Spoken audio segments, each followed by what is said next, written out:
ನಾವು ಶ್ರೀರಾಮಚಂದ್ರನ ಕರುಣಾ ಕಟಾಕ್ಷದಿಂದ ಪರಮಾರ್ಥ ಚಿಂತಾಮಣಿ ನೋಡೋರಾಗ್ತಾ ಇದೆ. ಇವತ್ತು ಕೂಡ ನಾವು ಸ್ಟಡಿ ಗ್ರೂಪ್ ಅಂತ ಇಟ್ಕೊಂಡಿದ್ದೀವಿ.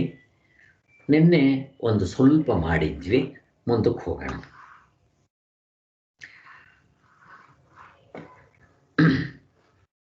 116 ಚಿಂತೆ ಮಾಡ್ತಾ ಇದ್ದೀವಿ.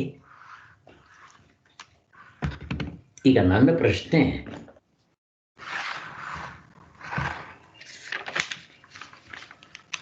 ನಾನು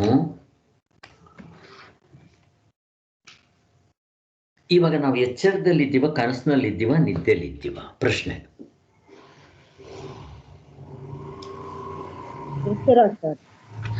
ನಾನು ಹೇಳ್ತೀನಿ ಕನಸು ಅಂತೀನಿ, ಏನ್ ಮಾಡ್ತೀರ? ಪ್ರೂವ್ ಮಾಡ್ರಿ ನೋಡೋಣ. ಇದನ್ನ ಕನಸು ಅಂತ ನಾನು ಹೇಳ್ತೀನಪ್ಪ, ನೀವು ಪ್ರೂವ್ ಮಾಡ್ರಿ ನೋಡೋಣ. ಅಂದ್ರೆ ನಾನು ಇವಾಗ ಒಂದೊಂದೇ ಹೇಳ್ತಾ ಬರ್ತೀನಿ. ಈಗ ಎಚ್ಚರವಾಗ್ಲಿ, ಇವಾಗ ಎಚ್ಚರ, ಇವಾಗ 1 ನಿಮಿಷ ಕನಸು ತಗೊಂತೀನಿ. ಫಸ್ಟ್ ಕನಸು ಯಾವುದ್ರಲ್ಲಾಗುತ್ತೆ? ಅವಸ್ಥೆ ಒಳಗ್ತಾನೆ ಆಗೋದು, ಅವಸ್ಥೆ ಒಳಗೆ. ಕರೆಕ್ಟ್. ಈಗ ಎಚ್ಚರ ಯಾವುದ್ರಲ್ಲಾಗ್ತಾ ಇದೆ? ನೀವ್ ಹೇಳೋ ಎಚ್ಚರ, ನೀವ್ ಎಚ್ಚರ ಇದ್ದೀರಾ, ನಾನು ಕನಸು ಅಂತೀನಿ. ಈಗ ಎಚ್ಚರ ಅಂತ ನೀವ್ ಹೇಳ್ತಿರಲ್ಲ, ಅದು ಅವಸ್ಥೆ ಒಳಗಾಗ್ತಾ ಇದೆಯಾ, ಅವಸ್ಥೆ ಹೊರಗಡೆ ಆಗ್ತಾ ಇದೆಯಾ? ಅವಸ್ಥೆ ಒಳಗೆ ಸರ್. ಮತ್ ನಮ್ ಕನಸು, ನಾನು ಹೇಳೋ ಕನಸು ಕೂಡ ಅವಸ್ಥೆ ಒಳಗಡೆ ಆಗತ್ತೆ. ಆಯ್ತಾ? ಈಗ ನಾನು ಹೇಳೋ ನನ್ನ ಕನಸಿನಲ್ಲಿ ಅರ್ಧ ಡಜನ್ ಇರುತ್ತೆ, ನಿಮ್ಮ ಎಚ್ಚರದಲ್ಲಿ ಎಷ್ಟಿರುತ್ತೆ? ಎಷ್ಟಿರುತ್ತೆ ನಿಮ್ಮ ಎಚ್ಚರದಲ್ಲಿ? ಇಲ್ಲೂ ಅದೇ ಅರ್ಧ ಡಜನ್ ಇರುತ್ತೆ ಸರ್. ಕರೆಕ್ಟ್. ಈಗ ನಾನು ಹೇಳ್ತೀನಿ, ಆ ಅರ್ಧ ಡಜನ್ ಅಲ್ಲಿ ಆಧ್ಯಾತ್ಮಿಕ ಬಂದಿದೆ 19 ಮುಖಗಳಿರುತ್ತೆ. ಎಲ್ಲ ಗೊತ್ತು ನಮ್ಗೆ, ಎಲ್ರಿಗೂ ಗೊತ್ತು. ಇಲ್ಲಿ ಯಾರಿಗೆ ಪ್ರಶ್ನೆ ಬರುತ್ತೋ ಪ್ರಶ್ನೆ ಕೇಳಬೇಕು, ಬೇರೆಯವರು ಸ್ವಲ್ಪ ಆನ್ಸರ್ ಮಾಡಬೇಕು, ಬೇರೆಯವರು ಇನ್ವಾಲ್ವ್ ಆಗಿ ದಯವಿಟ್ಟು. ಈಗ ಕನಸಿನಲ್ಲಿ ನಾನು ಕನಸಂತನಲ್ಲ, ನನ್ನ ಎಚ್ಚರ ಇದು ನಿಮ್ಮ ಎಚ್ಚರ. ನಾನು ಕನಸನ್ನ ಪ್ರೂವ್ ಮಾಡ್ತಾ ಇದ್ದೀನಿ ಅಂದ್ರೆ ಇದು ಕನಸು ಅಂತ ಹೇಳ್ತೀನಿ. ನೀವು ನನಗೆ ಇದನ್ನ ಎಚ್ಚರ ಅಂತ ಪ್ರೂವ್ ಮಾಡಬೇಕು, ಇಷ್ಟೇ ವ್ಯತ್ಯಾಸ. ಓಕೆ. ಈಗ ಅಲ್ಲಿ ನಾನು ಭಿಕ್ಷುಕನಾಗಿರ್ತೀನಿ ಅಂತ ಇಟ್ಕೊಳ್ರಿ, ಕತೆ ಗೊತ್ತು ನಮಗೆ. 19 ಮುಖಗಳು ಇರುತ್ತೆ. ಇಲ್ಲಿ ಎಷ್ಟಿರುತ್ತೆ ನಿಮ್ಗೆ ಎಚ್ಚರದಲ್ಲಿ? ಅವನಿಗೆ, ಜನಕ ಮಹಾರಾಜನಿಗೆ ಇಟ್ಕೊಳ್ಳಿ, ನೀವು ಎಚ್ಚರ ಅಂತ ಕರೀತೀರಾ, ಎಷ್ಟಿರುತ್ತೆ ಅವನಿಗೆ? ಅವನಿಗೂ 19 ತಾನೆ. ಬೇರೆಯವ್ರು ಆನ್ಸರ್ ಮಾಡ್ಬೇಕು ಯಾರಾದ್ರೂ. ತುಂಬಾ ಸುಲಭವಾಗಿದೆ. ಹೌದು ಸರ್. 19 ಇರುತ್ತೆ. ಮತ್ತೆ ಯಾವ ದೃಷ್ಟಿಯಿಂದ ನೀವು ಎಚ್ಚರ ಅಂತ ಕರೀತೀರ? ನಾನು ಹೇಳ್ತೇನೆ ಕನಸು ಅಂತೀನಿ, ನೀವು ಪ್ರೂವ್ ಮಾಡ್ರಿ ನೋಡೋಣ ಇದನ್ನ ಎಚ್ಚರ ಅಂತ. ಆಮೇಲೆ ಆದಿಭೌತಿಕ ಅಲ್ಲಿ 84 ಲಕ್ಷ ಜೀವರಾಶಿಗಳಿರುತ್ತೆ. ನಿಮ್ಮ ಎಚ್ಚರದಲ್ಲಿ 85 ಇರುತ್ತಾ? ಅಲ್ಲಿ 84 ಲಕ್ಷ ಜೀವರಾಶಿಗಳು ಅಲ್ವಾ? ಹೇಳ್ಬೇಕು ನೀವು ಎಷ್ಟಿದೆ ಅಂತ, ನೀವು ಹೇಳ್ಬೇಕು. ಹೋಗ್ಲಿ. ಆದಿ ದೈವಿಕ ಅಲ್ಲಿ ನಾನು ಹೇಳ್ತೇನೆ, ಅಲ್ಲಿ ಗ್ಯಾಲಕ್ಸಿ, ಸೂರ್ಯ, ಚಂದ್ರ, ನಕ್ಷತ್ರಗಳು, 14 ಲೋಕಗಳು ಎಲ್ಲ ಇತ್ತು. ನಿಮ್ಮ ಎಚ್ಚರದಲ್ಲಿ ಎಷ್ಟಿದೆ? ಏನೇನಿದೆ? ಡಿಟ್ಟೋ. ಕರೆಕ್ಟ್ ತಾನೆ? ಯಾರಾದ್ರೂ ಮಾತಾಡ್ಬೇಕು. ಹಲೋ. ಹೌದು ಸರ್, ಎಚ್ಚರದಲ್ಲೂ ಅಷ್ಟೇ ಇರುತ್ತೆ ಸರ್. ಮತ್ ನಾನು ಕನಸು ಅಂತೀನಿ, ನಿಮ್ಗೆ ಇದನ್ನ ನಾನು ಕನಸು ಅಂತ ಕರಿತೀನಿ, ನೀವು ಎಚ್ಚರ ಅಂತ ಅದು ಹೆಂಗ್ ಪ್ರೂವ್ ಮಾಡ್ತೀರಾ? ಮಾಡ್ರಿ. ನೀವು ಎಚ್ಚರದ ಕಡೆ ನೀವೇ ಹೇಳ್ತಾ ಇರೋದು, ನಾನು ಹೇಳಲಿಲ್ಲ. ನೀವೇನು ಹೇಳಿದ್ರಿ? ಈಗ ನಮ್ಗಿರೋದು ಯಾವ ಅವಸ್ಥೆ ಅಂತ ಕೇಳಿದೆ, ಎಚ್ಚರ ಅಂತ ಅಂದ್ರಿ. ನಾನು ಹೇಳ್ತೇನೆ ಕನಸು ಅಂತೀನಿ. ಇವಾಗ ನೀವು ಪ್ರೂವ್ ಮಾಡಬೇಕು. ನಾನು ಹೇಳ್ತೀನಿ ಕನಸಿದು, ಇಲ್ಲ ಒಪ್ಕೋಬೇಕು ನೀವು ಅಷ್ಟೇ. ಈಗ ಆದಿಭೌತಿಕ ಆಯ್ತಾ? ಈ ಅವಸ್ಥೆ ಒಳಗಡೆ ಇರೋ ಅರ್ಧ ಡಜನ್ ಎಲ್ಲ ಪಂಚಭೂತಗಳಿಂದ ಆಗಿದೆ. ನಿಮ್ಮ ಎಚ್ಚರದಲ್ಲಿ ಯಾತ್ರೆಯಿಂದ ಆಗಿದೆ. ನಿಮ್ಮ ಎಚ್ಚರ ಯಾತ್ರೆಯಿಂದ ಆಗಿದೆ. ಇವೆಲ್ಲವೂ ಯಾತ್ರೆಯಿಂದ ಆಗಿದೆ. ಆನ್ಸರ್ ಮಾಡಬೇಕು. ನಾನು ಹೇಳ್ತಾ ಇದ್ದೇನೆ, ನೀವು ಅದನ್ನೇ ರಿಪೀಟ್ ಮಾಡಿದ್ರು ಆಯ್ತು, ಇಲ್ದಿದ್ರೆ ಕ್ವಶನ್ ಹಾಕಿ. ಅದು ಅಷ್ಟೇ, ಪಂಚಭೂತಗಳಿಂದ ಆಗಿರೋದು ಅರ್ಧ ಡಜನ್. ಅಷ್ಟೇ ಅಲ್ವಾ? ಕರೆಕ್ಟ್. ಹಾಗಾದ್ರೆ ಮತ್ತೆ ನೀವು ಇದನ್ನ ಕನಸು ಅಂತ ಕರೆದ್ಬಿಡ್ರಿ. ಕರಿತೀರಾ? ಹೇಳಕ್ಕೆ ಧೈರ್ಯ ಇದೆಯಾ? ಕನಸು ಅಂತ ನಾನು ಹೇಳ್ತಾ ಇದ್ದೀನಿ, ಒಪ್ಕೋಬೇಕಷ್ಟೇ ನೀವು. ಇದು ಜಡ್ಜ್ಮೆಂಟು. ನೀವು ಅಷ್ಟೀಸಿಯಾಗಿ ಒಪ್ಕೋಬಾರ್ದು, ಆರ್ಗ್ಯೂ ಮಾಡ್ಬೇಕು ನೀವು. ಅದೇಂಗೆ ಸರ್? ನೋಡ್ರಿ ಸರ್, ಇದರಲ್ಲಿ ನಮ್ಗೆ ಹಿಂಗಿದೆ ಅಂತ ನೀವು ಆರ್ಗ್ಯೂ ಮಾಡ್ಬೇಕು ನೀವು. ಆಯ್ತಾ? ಎಲ್ಲ ಪಂಚಭೂತಗಳಿಂದನೇ ಆಗಿರೋದು. ಅಂದರೆ ನಾನು ಎಚ್ಚರ ಅಂತ ಕನಸನ್ನ ನಾನು ಇದನ್ನ ಎಚ್ಚರ ಅಂತ ಕರಿತಾ ಇದ್ದೀನಿ. ಈಗ ನೀವು ಹೇಳೋ ಕನಸಿಗೆ ಏನು ಕಡಿಮೆ ಪಾಯಿಂಟ್ ಇದೆ ನನ್ನ ಪ್ರಶ್ನೆ. ಹೋಗ್ಲಿ, ಕಾಲ ದೇಶ ಕಾರ್ಯಕಾರಣ ಭಾವ ನನ್ನ ಕನಸಿನಲ್ಲಿ, ನನ್ನ ಕನಸು ನಂದು, ನಾನು ಎಚ್ಚರ ಹೇಳೋದನ್ನ ಇರಲಿ, ನೀವದನ್ನು ಎಚ್ಚರ ಅಂತೆ, ನಾನು ಅದನ್ನು ನನ್ನ ಕನಸು ಅಂತ ಕರಿತೀನಿ. ಈಗ ಕನಸಿನಲ್ಲಿ ಕಾಲ ದೇಶ ಕಾರ್ಯಕಾರಣ ಭಾವ ಇತ್ತು. ನಿಮ್ಮ ಎಚ್ಚರದಲ್ಲಿ 4 ಇದೆಯೇನೋ ಅಥವಾ 2 ಇದೆಯೇನೋ? ಅಲ್ಲೇನಿದೆ ಎಚ್ಚರದಲ್ಲಿ? 3 ನಾನು ಹೇಳೋದು. ಕಾಲ ದೇಶ, ಇದು ಅದೇ ಕಾರ್ಯಕಾರಣ. ಕಾಲ ದೇಶ ಕಾರ್ಯಕಾರಣ ಭಾವ ಇದೆ. ಈಗ ನನಗೆ ಕನಸಿನಲ್ಲಿ ನಾನಿದ್ದಾಗ ಅಂತ ಯಾರಾದರೂ ಕೇಳಿದ್ರೆ ಎಷ್ಟು ಅವಸ್ಥೆಗಳು ಅಂದರೆ 3 ಅಂತ ಹೇಳ್ತೀನಿ. ನೀವೇನು ಹೇಳ್ತೀರಾ? 4 ಹೇಳ್ತೀರಾ? ಏನು ಹೇಳ್ತೀರಾ? ನಿಮ್ಗೆ ಎಷ್ಟು ಅವಸ್ಥೆಗಳು ಅಂತ ಕೇಳಿದಕ್ಕೆ ಇವತ್ತನೇ ಕೇಳಿದೆ, ಎಷ್ಟು ಹೇಳಿದೆ? 3 4 ಹೇಳ್ತೀರಾ? ಯಾರಾದ್ರು ನನಗೆ ಆನ್ಸರ್ ಕೊಡ್ಬೇಕು ನೀವು. ನಾನು ಕೇಳ್ತಾ ಇದ್ದೀನಿ ನಿಮ್ಮನ್ನ ಪ್ರಶ್ನೆ. ನಮಗೆ 3 ಅವಸ್ಥೆಗಳು ಇರುತ್ತಲ್ಲ, ನಿಮ್ಗೆ ಎಷ್ಟಿರುತ್ತೆ? ನಮಗೂ 3 ಸರ್. ಕರೆಕ್ಟ್. ನಾನು ಅದನ್ನ ಎಚ್ಚರ ಅಂತ ಕರಿತೀನಿ. ನೀವೇನ್ ಕರಿತೀರಿ ಇದನ್ನ? ನೀವು ಕರಿತಾ ಇದ್ದೀರಾ? ಏನ್ ಕರಿತೀರಿ ನೀವು ಇದನ್ನ? ಕರೆಕ್ಟ್. ನಾನು ಅಲ್ಲಿದ್ದಾಗ ನಾನು ಎಚ್ಚರ ಅಂತ ಕರಿತೀನಿ. ಮತ್ತು ನಂದೇನು ತಪ್ಪು? ನಂದೇನು ಕಡಿಮೆ? ನಿಂದೇನು ಜಾಸ್ತಿ? ನಿಮ್ದಕ್ಕೇನು ಕೊಂಬಿದೆಯಾ? ಏನ್ ಕೊಂಬಿದೆ? ಮತ್ತು ನೀವು ಹೇಳ್ತೀರಾ ಸ್ವಾಮಿ ಎಚ್ಚರಕ್ಕೆ ಬೆಲೆ ಜಾಸ್ತಿ, ಕನಸೆಲ್ಲ ಬರೀ ಸುಳ್ಳು ಅಂತ. ಈಗ ಇಲ್ಲಿ ನಿಮ್ ಎಚ್ಚರದಲ್ಲಿ ಏನ್ ಕೊಂಬಿಲ್ಲ ತಾನೆ, ಮತ್ತು ನಮ್ಮ ಕನಸಿಗೆ ಏನ್ ಕೊಂಬು ಕಡಿಮೆ? ಏನೂ ಇಲ್ಲ. ಹೋಗ್ಲಿ, ಇಲ್ಲಿ ಮಲ್ಕೊಂಡ್ರೆ ಕನಸಾಗುತ್ತೆ ಎಚ್ಚರದಲ್ಲಿ. ಕನಸಿನಲ್ಲೇ ಏನು ಎದ್ದಂಗ್ಲೆ ಕನಸ್ಕೋಗ್ಬಿಡ್ತಾನೆ ಏನೋ? ಯಾವಾಗ್ಲಾದ್ರು ಹೋಗೋದಿಲ್ಲ. ಅಲ್ಲೂ ಮಲ್ಕೊಂಡ್ಮೇಲೆ ಕನಸ್ಕೋಗ್ಬೇಕು. ಹೋಗ್ಲಿ, ಅಲ್ಲಿ ಅರಿವು 3 ಇರುತ್ತೆ. ಅಲ್ಲೂ ಕೂಡ ಹಾವನ್ನು ನೋಡಿ ಹೆದರ್ಕೊಂತಾನೆ. ಯಾರೋ ಬಂದಿದ್ದೆ ಹಾವಲ್ಲಪ್ಪ, ಹಗ್ಗ ಅಂತ ಹೇಳ್ತಾರೆ. ಅಲ್ಲೂ ಪ್ರಾತಿಭಾಸಿಕ ಸತ್ಯ, ವ್ಯಾವಹಾರಿಕ ಸತ್ಯ, ಪಾರಮಾರ್ಥಿಕ ಸತ್ಯ ಅಂತಾನೆ. ನಿಮ್ಮದ್ರಲ್ಲಿ ಹೆಂಗಿದೆ? ಏನಿದೆ ನಿಮ್ಮದ್ರಲ್ಲೂ? ಇಲ್ಲೂ ಅಷ್ಟೇ ಸರ್. ನಮ್ಮದ್ರಲ್ಲೂ ಡಿಟ್ಟೋ ಇದೆ. ಈಗ ಅಲ್ಲಿದ್ದಾಗ ಎಚ್ಚರ ಅಂತಾನೆ ನಾವು ತಿಳ್ಕೊಂಡಿರ್ತೀವಿ ಅಲ್ವಾ? ಅಲ್ಲಿ ಯಾರಾದ್ರೂ ಅದನ್ನ ಕನಸು ಅಂತ ತಿಳ್ಕೊಂತಾರ? ಕನಸಿದ್ದಾಗ ತಿಳ್ಕೊಂತಾರ? ಇಲ್ಲ. ಮತ್ತೆ ಇದನ್ನು ನೀವು ತಿಳ್ಕೊಳ್ಳಲ್ಲ. ನೀವು ಇದನ್ನ ಕನಸು ಅಂತ ತಿಳ್ಕೊಳ್ಳಿ ಅಂತ ಹೇಳಿದ್ರೆ ತಿಳ್ಕೊಳ್ಳಲ್ಲ ಅಂತ ಇದ್ದೀರಾ? ನಾವು ಅಲ್ಲಿದ್ದಾಗ ಅದನ್ನ ಎಚ್ಚರ ಅಂತಾನೆ ತಿಳ್ಕೊಂತಾ ಇದ್ದಿದ್ದು. ಮತ್ತು ನೀವು ಇದನ್ನ ಎಚ್ಚರ ಅಂತ ತಿಳ್ಕೊಂತೀರ. ಆಯಾ ಅವಸ್ಥೆ ಇದ್ದಾಗ ಅದನ್ನ ನಾವು ಎಚ್ಚರ ಅಂತಾನೆ ತಿಳ್ಕೊಂತೀವಿ. ನಾವು ಹಂಗೆ ತಿಳ್ಕೊಂತೀವಿ.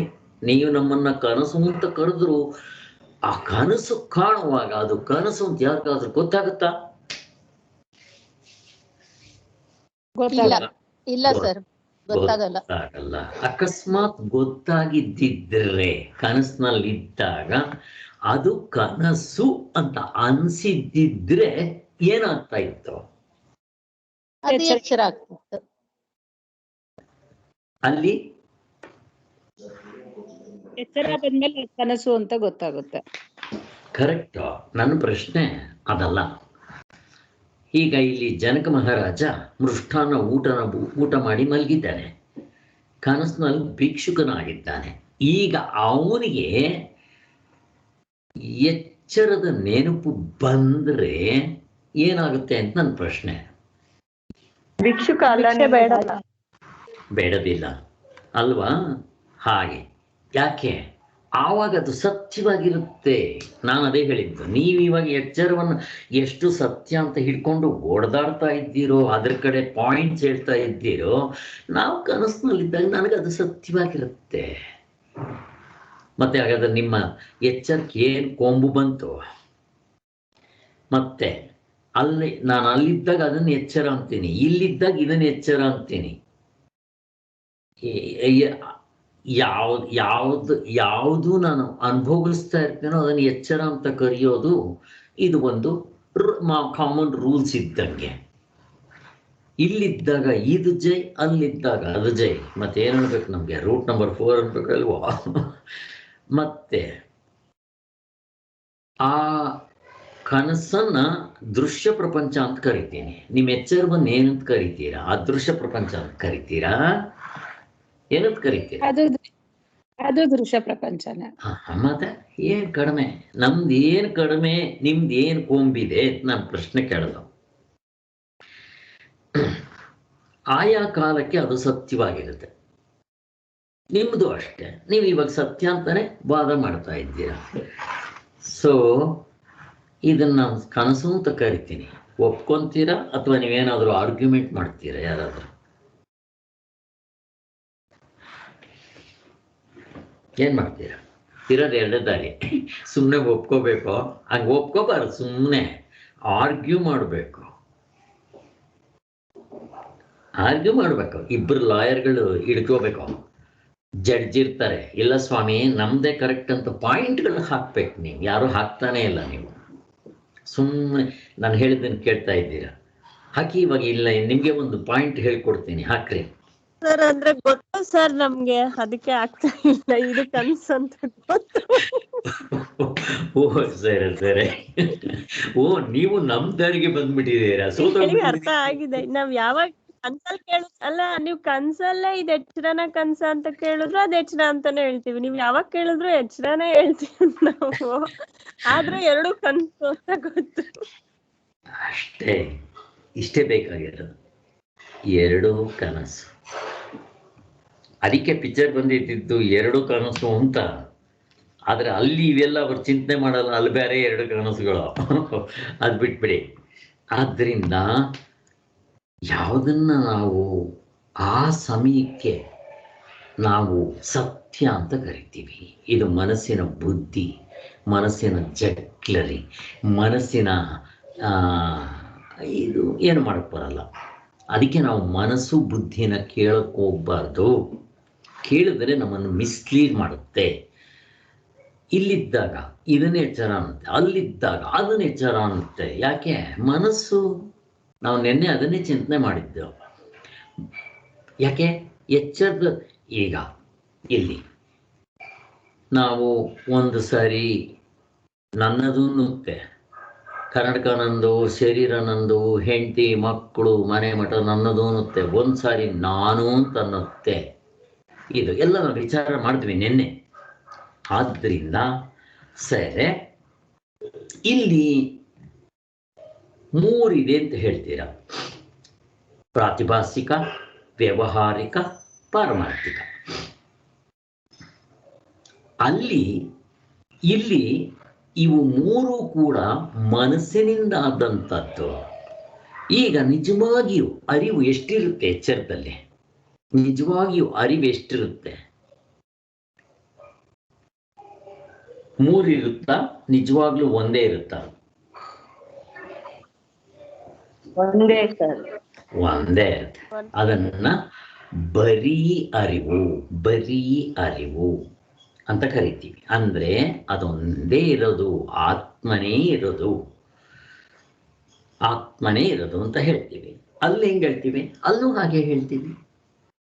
ಅಲ್ಲೂ ಕೂಡ ಒಂದೇ ಸತ್ಯ ಅಲ್ವಾ? ಹಾಗೆ. ಆದ್ದರಿಂದ ನೀವು ಯಾವ ದೃಷ್ಟಿಯಿಂದ ನೋಡಿದ್ರು ಇದನ್ನ ಎಚ್ಚರ ಅಂತ ಕರಿಬೇಕು, ಇಲ್ಲ ಕನಸಂತ ಕರಿಬೇಕು. ಬೇರೆ ದಾರಿನೇ ಇಲ್ಲ. ಯಾಕೆ? ಎರಡು ಸಮವಾಗಿದೆ. ಆಮೇಲೆ ಈ ನಿಮ್ಮ ಪ್ರಕಾರನೇ ಇಟ್ಕೋಣ. ಸ್ವಾಮಿ, ಎಚ್ಚರದ ಸಂಸ್ಕಾರದಿಂದ ನನಗೆ ಕನಸಾಗತ್ತೆ. ಆ ದೃಷ್ಟಿ ಅಂದರೆ ಈಗ ಎಚ್ಚರದಲ್ಲಿ ನನ್ನ ಸ್ನೇಹಿತರು ನೋಡಿರ್ತೀನಿ, ನನಗೆ ಅವರೇ ಕನಸಿನಲ್ಲಿ ಬರ್ತಾರೆ ಅಂತ ನೀವಂದರೆ, ನಮ್ಮ ಕನಸನ್ನು ಸ್ವಲ್ಪ ಕೀಳು ಮಾಡಿದ್ರೆ ನಾನು ಹೇಳ್ತೀನಿ, ಕನಸಿನಲ್ಲಿ ನಿಮಗೆ ಗೊತ್ತಿಲ್ಲದೆ ಇರೋದೆಲ್ಲ ಬರುತ್ತಲ್ಲ. ನಮ್ದು ಹೆಚ್ಚಾಯಿತು. ಈ ಕನಸಿನಲ್ಲಿ ಒಬ್ಬ ಚಿಟ್ಟೆ ಆಗಿಬಿಟ್ಟಿರ್ತಾನೆ, ಇಲ್ಲಿ ರಾಜನಾಗಿರೋವನು ಭಿಕ್ಷಕನಾಗ್ಬಿಟ್ಟಿರ್ತಾನೆ, ಅಲ್ಲಿ ನಿಮಗಿದು ನಾನು ಹೇಳ್ತೀನಿ. ಆದ್ದರಿಂದ ನಮ್ಮದೇ ಹೆಚ್ಚಾಯಿತು ಅಂತ ಹೇಳ್ತೇನೆ. ಅದು ಪಾಯಿಂಟು ಇಲ್ಲಿಗೂ ಕಡಿಮೆ ಮಾಡಕ್ಕೆ ಬರೋದಿಲ್ಲ ಅಂತ. ಆಮೇಲೆ ಅದರಿಂದ ನಮ್ಮದು ಸತ್ಯ, ಎಚ್ಚರ ಅನ್ನೋದೇನಾಗುತ್ತೆ ಸತ್ಯ ಅಂತ ಅಂದ್ರಿ ಅಂತ ಇಟ್ಕೊಳ್ರಿ. ಈ ಕನಸಿನಲ್ಲಿ ಎಷ್ಟೋ ಜನ ದರ್ಶನ ಕೊಟ್ಟಿರ್ತಾರೆ ಗುರುಗಳು. ಶ್ರೀರಾಮಚಂದ್ರನ ದರ್ಶನ ಆಗ್ಬೋದು, ಗುರುಗಳ ದರ್ಶನ ಆಗ್ಬೋದು. ಮತ್ತು ಸಚ್ಚಿದಾನಂದ ಸರಸ್ವತಿ ಸ್ವಾಮಿಗಳಿಗೆ ಪ್ರಶ್ನೆ ಹುಡುಕ್ತಾ ಮಲ್ಕೊಂಡ್ಬಿಟ್ರು, ಕನಸಿನಲ್ಲಿ ಆನ್ಸರ್ ಸಿಕ್ತು. ಎಚ್ಚರಕ್ಕೆ ಬಂದಾಗ ಅದನ್ನು ಟ್ಯಾಲಿ ಮಾಡಿದಾಗ ಕರೆಕ್ಟಾಗಿತ್ತು ಆನ್ಸರ್. ಮತ್ತು ನಮ್ದನ್ನು ಕೀಳು ಅಂತನ್ರಿ ನೋಡೋಣ ಕನಸನ್ನು ಅನ್ನಕ್ಕೆ ಬರೋಲ್ಲ. ನಿಮ್ಮದು ಹೇಗೆ ಹೇಳ್ತೀರೋ ನಮ್ಮದು ಅಷ್ಟೇ ಪಾಯಿಂಟ್ಗಳಿರೋದ್ರಿಂದ ನೀವು ಏನು ನಿಮ್ಮದಕ್ಕೆ ಕೊಂಬಿದೆ ಅಂತ ಹೇಳಕ್ಕೆ ಬರಲ್ಲ, ನಮ್ಮದಕ್ಕೆ ಕೊಂಬುಗಳು ಇಲ್ಲ ಅಂತಲೂ ಹೇಳಕ್ಕೆ ಬರಲ್ಲ. ಎರಡೂ ಒಂದೇ, ಹೀಗೆ ತಗೋಬೇಕು. ಮತ್ತು ಇವಾಗ ಮುಂದಕ್ಕೆ ಹೋಗೋಣ.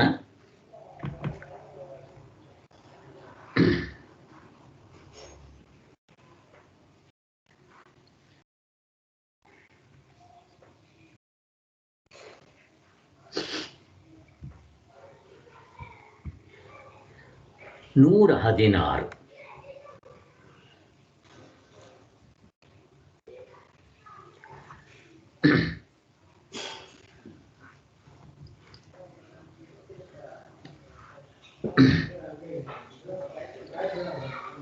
ಇಲ್ಲಿ ಇಂಪಾರ್ಟೆಂಟ್ ಆಗಿ ನಾವು ನಿನ್ನೆ ಚಿಂತನೆ ಮಾಡಿದ್ವಿ, ಇನ್ನೊಂದು ಸರಿ ಮೇಲೆ ಹಾಕೋಣ.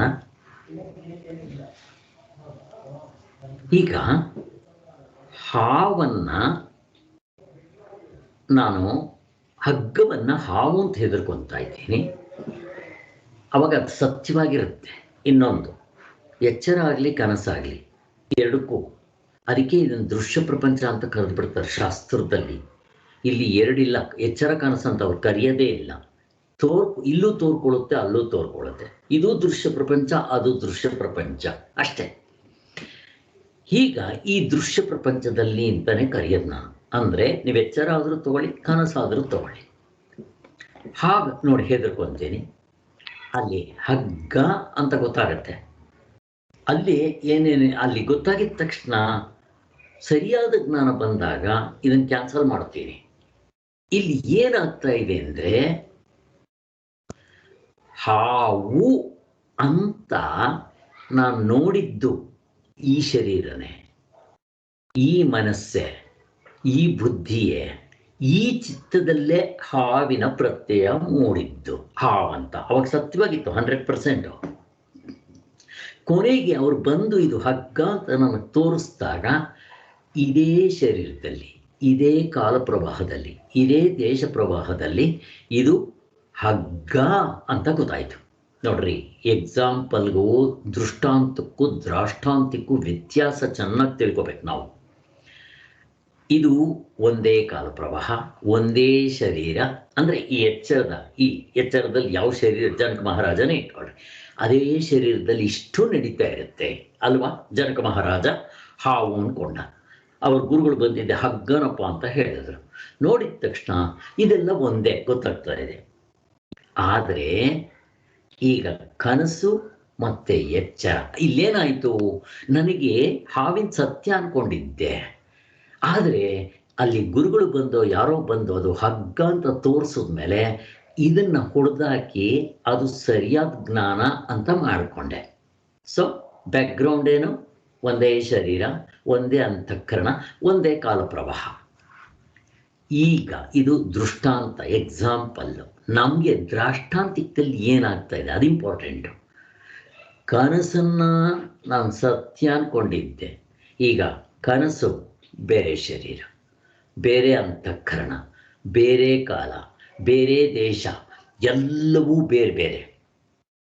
ಮತ್ತೆ ನನಗೆ ಎಲ್ಲಿ ಅದನ್ನು ಕ್ಯಾನ್ಸಲ್ ಮಾಡೋದು? ಎಚ್ಚರದಲ್ಲಿ. ಎಚ್ಚರದಲ್ಲಿ ಜನಕ ಮಹಾರಾಜನ ಶರೀರ, ಅಲ್ಲಿ ಭಿಕ್ಷುಕನ ಶರೀರ, ಅಲ್ಲಿ ಬೆಳಗ್ಗೆ ಆಗಿತ್ತು, ಜನಕ ಮಹಾರಾಜನಿಗೆ ರಾತ್ರಿ ಆಗಿತ್ತು. ಮತ್ತೆ ಅಲ್ಲಿ ಭಿಕ್ಷುಕನ ಮನಸ್ಸು, ಜನಕರಾಜನ ಮನಸ್ಸು, ಆ ಮನಸ್ಸೇ ಬೇರೆ, ಈ ಮನಸ್ಸೇ ಬೇರೆ, ಆ ಕಾಲ ಬೇರೆ, ಈ ಕಾಲ ಬೇರೆ, ಆ ದೇಶ ಬೇರೆ, ಈ ದೇಶ ಬೇರೆ, ಅಂತಃಕರಣ ಬೇರೆ. ನೋಡ್ರಿ, ಇದು ತುಂಬ ಇಂಪಾರ್ಟೆಂಟ್, ಹಿಂಗೆ ಇಟ್ಕೊಳ್ರಿ. ಆದ್ದರಿಂದ ಈ ಎಕ್ಸಾಂಪಲ್ಗಳಲ್ಲಿ ಇದಕ್ಕೆ ನಾವು ಚೆನ್ನಾಗಿ ಅರ್ಥ ಮಾಡ್ಕೋಬೇಕು. ಹಾಗೆ ಅಂದರೆ ಎರಡೂ ಕೂಡ ಕನಸು ಅಂತ ತಗೊಳ್ರಿ, ಇಲ್ಲ ಎರಡೂ ಕೂಡ ಎಚ್ಚರ ಅಂತ ತಗೊಳ್ರಿ, ವ್ಯತ್ಯಾಸ ಇಲ್ಲ. ಎಚ್ಚರವನ್ನು ನೀವು ಜಾಸ್ತಿ ಅಂತ ಹೇಳಿ ಅದಕ್ಕೆ ಪಾಯಿಂಟ್ಸ್ ಕೊಡೋದಕ್ಕೆ ಇಲ್ಲ, ಕನಸನ್ನು ಕಡಿಮೆ ಅಂತ ಹೇಳಿ, ಯಾಕೆ ಅದೆಲ್ಲ ಸುಳ್ಳು ಅಂತ ಅಂದ್ಬಿಟ್ಟು ನೀವು ತೆಗೆದಾಕೋದ್ರಿಂದ ಅದಕ್ಕೆ ಕಡಿಮೆ ಪಾಯಿಂಟ್ ಇದೆ ಹೇಳಕ್ತಾರಲ್ಲ. ಇಷ್ಟು ತಿಳ್ಕೊಂಡ್ರೆ ಸಾಕು. ಈಗ ಮುಂದಕ್ಕೆ ಹೋಗೋಣ. ಇದು ತುಂಬ ಇಂಪಾರ್ಟೆಂಟು. ಇವೆರಡೂ ಒಂದೇ ಕಾಲ ಪ್ರವಾಹಕ್ಕೆ ಸೇರಿಲ್ಲ, ಅವೆರಡಕ್ಕೂ ಬೇರೆ ಬೇರೆ ಕಾಲವೇ ಆಧಾರವಾಗಿರುತ್ತೆ. ಆದ್ದರಿಂದ ಇಲ್ಲಿಯೂ ಭ್ರಾಂತಿಗೆ ಇರಬೇಕಾದ ಸ್ವಭಾವವು ಕನಸಿನ ಅರಿವಿಗೆ ಬರಲಿಲ್ಲ. ಇಷ್ಟು ಸಾಕು, ಬೇಕಾದಷ್ಟಾಯಿತು.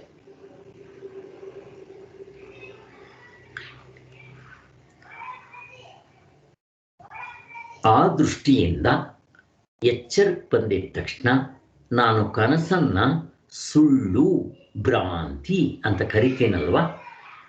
ಈ ಎಚ್ಚರವನ್ನು ಕನಸಂತ ಕರಿಬೇಕಾ, ಎಚ್ಚರ ಅಂತ ಕರಿಬೇಕಾ ಅಂತ ಪ್ರಶ್ನೆ. ಏನಂತ ಕರಿಬೇಕು? ಈ ಎಚ್ಚರವನ್ನ ಕನಸು ಅಂತ ಕರಿಬೇಕಾ, ಎಚ್ಚರ ಅಂತ ಕರಿಬೇಕಾ?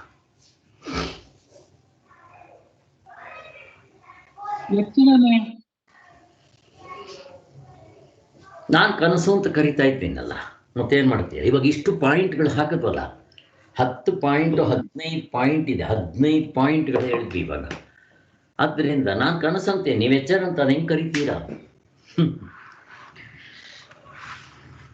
ಅಂದ್ರೆ ಈ ಕನಸಿನಲ್ಲಿ ನಾವು ಎದುರು ಬದ್ರು ಇದೀವಲ್ಲ, ಕನಸಿನಲ್ಲಿ ಹಂಗೆ ಇರುತ್ತೆ, ಎಚ್ಚರದಲ್ಲಿ ಹಂಗೆ ಇರುತ್ತೆ.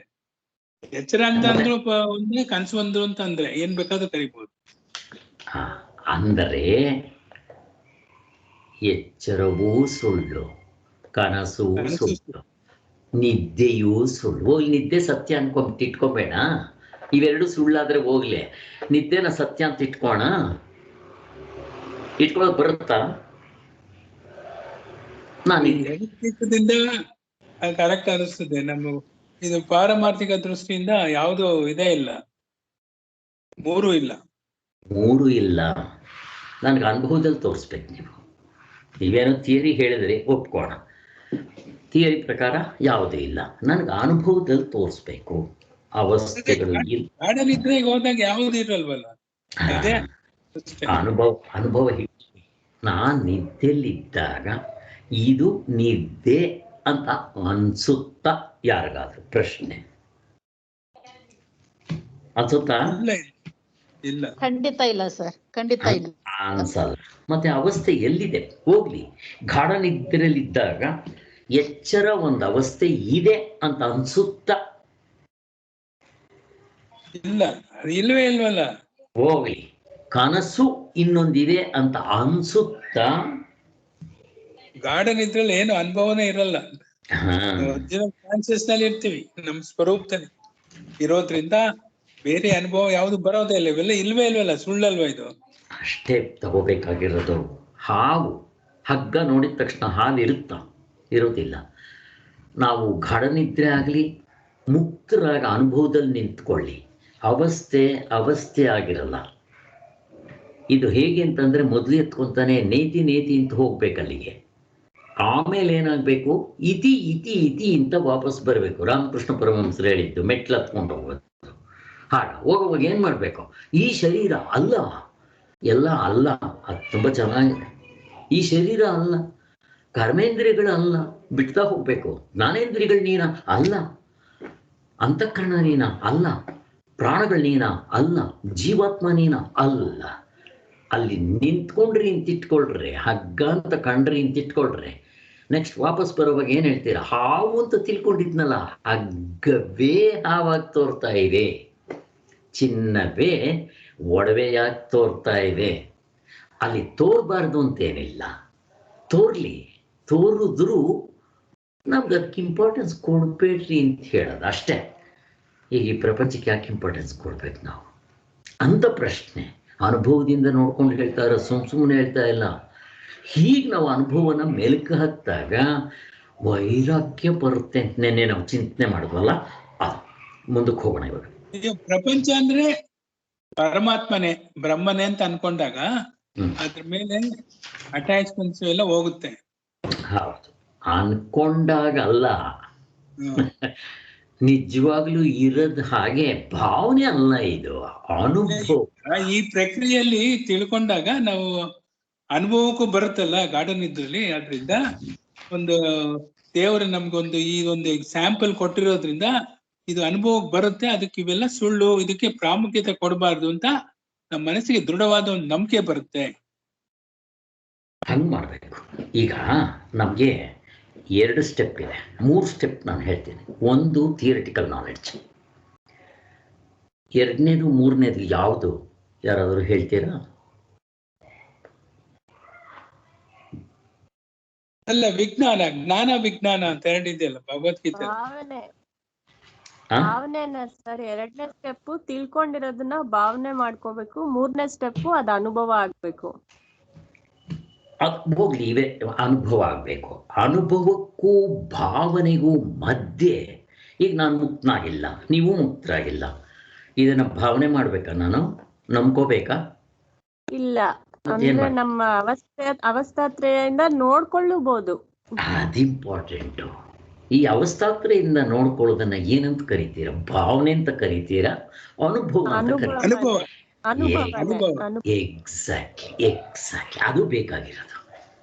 ಅಲ್ಲಿಗೆ ಸ್ಯಾಂಪಲ್ ಕೊಟ್ಟಿದ್ದಾನೆ, ಅದನ್ನ ಒಂದು ಇದೆಲ್ಲ ಈ ಪ್ರವಚನ ಎಲ್ಲ ಕೇಳಿ ಒಂದು ಪ್ರಕ್ರಿಯೆಯಲ್ಲಿ ತೊಡಗಿಸ್ಕೊಂಡಾಗ ನಮ್ಗೆ ಅನುಭವ ಅಂತ ಅನ್ಕೋಬೇಕು. ಮುಂಚೆ ಗೊತ್ತಾಗ್ತಿರ್ಲಿಲ್ಲ, ಇದು ಅನುಭವ ಅಂತ ಏನು ಗೊತ್ತಾಗ್ತಿರ್ಲಿಲ್ಲ. ಸುಮ್ನೆ ಎಲ್ಲಾರು ಮಲ್ಕೊಳ್ತಿದ್ವಿ, ಹೇಳ್ತಿದ್ವಿ, ನಮ್ ಕೆಲ್ಸ ಮಾಡ್ತಿದ್ವಿ, ಹೋಗ್ತಿದ್ವಿ. ಈ ಒಂದು ಪ್ರಕ್ರಿಯೆ ಎಲ್ಲ ತಿಳ್ಕೊಂಡ್ಮೇಲೆ ಇದು ಜ್ಞಾನ ವಿಜ್ಞಾನ. ಇದು ಅನುಭವವೇ, ಇಂದ್ರಿಯ ಅನುಭವ, ಅದನ್ನು ಅನುಭವ ಅಂತ ಕರಿತೀವಿ ಅಲ್ಲ. ವೇದನ ಅನುಭವ ಅಲ್ಲ. ಈ ದೃಶ್ಯ ಪ್ರಪಂಚದಲ್ಲಿ ಆಮೇಲೆ ಹೋಗ್ಲಿ, ವೇದನ ಅನುಭವ ಅಲ್ಲ. ನಮಗೆ ವ್ಯವಹಾರದಲ್ಲಿ ಜ್ಞಾನ ಆಗ್ಬೇಕಾದ್ರೆ ಹೇಗಾಗುತ್ತೆ? 3 ಹೇಳ್ತೀವಲ್ಲ, ಹೇಗಾಗುತ್ತೆ ವ್ಯವಹಾರದಲ್ಲಿ ನಾನು ಜ್ಞಾನ ಆಗ್ಬೇಕಾದ್ರೆ? 3 ಹೇಳ್ತೀವಿ. ಯಾವ್ಯಾವ್ದದು? ಇಂದ್ರಿಯಗಳ ಅನುಭವ, ಮನಸ್ಸಿನ ಅನುಭವ. ಅದಲ್ಲ, ಅದು ಅಲ್ಲ. ಈಗ ಇವಾಗ ನನಗೆ ನಿಮ್ ಜ್ಞಾನ ಆಗ್ತಾ ಇದೆ, ನಿಮಗೆ ನನ್ ಜ್ಞಾನ ಆಗ್ತಾ ಇದೆ. ಇದನ್ನ ತ್ರಿಪುಟಿನ ಸರ್? ತ್ರಿಪುಟಿ ಅಲ್ಲ. ಈಗ ನನಗೆ ಜನರಲ್ ಆಗಿ 3 ಇವುಗಳನ್ನ ಹೇಳ್ತಾರೆ. ಈಗ ಫಾರ್ ಎಕ್ಸಾಂಪಲ್, ನೀವು ನನಗೆ ಕಾಣಿಸ್ತಾ ಇದ್ದೀರಾ, ಕಿವಿ ಶಬ್ದ ಕೇಳ್ತಾ ಇದ್ದೀರಾ, ನಾನು ಕೇಳ್ತಾ ಇದ್ದೀನಿ, ನೀವು ಕೇಳ್ತಾ ಇದ್ದೀರಾ. ಇದನ್ನ ಏನಂತಾರೆ? ಇದನ್ನ ಶಬ್ದ ಪ್ರಮಾಣ, ಪ್ರತ್ಯಕ್ಷ ಪ್ರಮಾಣ ಅನುಭವ. ಪ್ರತ್ಯಕ್ಷ ಪ್ರಮಾಣ ತಾನೇ ಇದು, ಪ್ರತ್ಯಕ್ಷ ಪ್ರಮಾಣ. ಇನ್ನೊಂದು ಯಾವುದು? ಪ್ರತ್ಯಕ್ಷ ಪ್ರಮಾಣ ಆದ್ಮೇಲೆ ಅನುಮಾನ ಪ್ರಮಾಣ. ಅನುಮಾನ ಪ್ರಮಾಣ ಅಂದ್ರೆ ಏನು? ಹಾಗೆ ಕಾಣಿಸ್ತಾ ಇದ್ರೆ ಅಲ್ಲಿ ಬೆಂಕಿ ಇದೆ ಅಂತ ತಿಳ್ಕೊಳ್ಳೋದು ಅನುಮಾನ ಪ್ರಮಾಣ, ದೂರದಲ್ಲಿ. ಕರೆಕ್ಟ್. ಈಗ ಆ ಅನುಮಾನ ಪ್ರಮಾಣಕ್ಕೆ ಯಾವುದು ಆಧಾರ? ಪ್ರತ್ಯಕ್ಷ ಪ್ರಮಾಣನೇ. ಎಕ್ಸಾಕ್ಟ್ಲಿ. ಈಗ ಬೆಟ್ಟದ ಮೇಲೆ ನೀವು ಹೊಗೆ ನೋಡಿ ಬೆಂಕಿ ಇದೆ ಅಂತ ನೀವು ಊಹಿಸ್ಬೇಕಾದ್ರೆ, ಯಾವಾಗಲೂ ಬೆಂಕಿ ಇದ್ದಾಗ ಹೊಗೆ ಎರಡನ್ನೂ ನೋಡಿರ್ತೀರ ನೀವಲ್ಲಿ. ಬೆಂಕಿನೂ ನೋಡಿರ್ತೀರ, ಹೊಗೆನೂ ನೋಡಿರ್ತೀರ.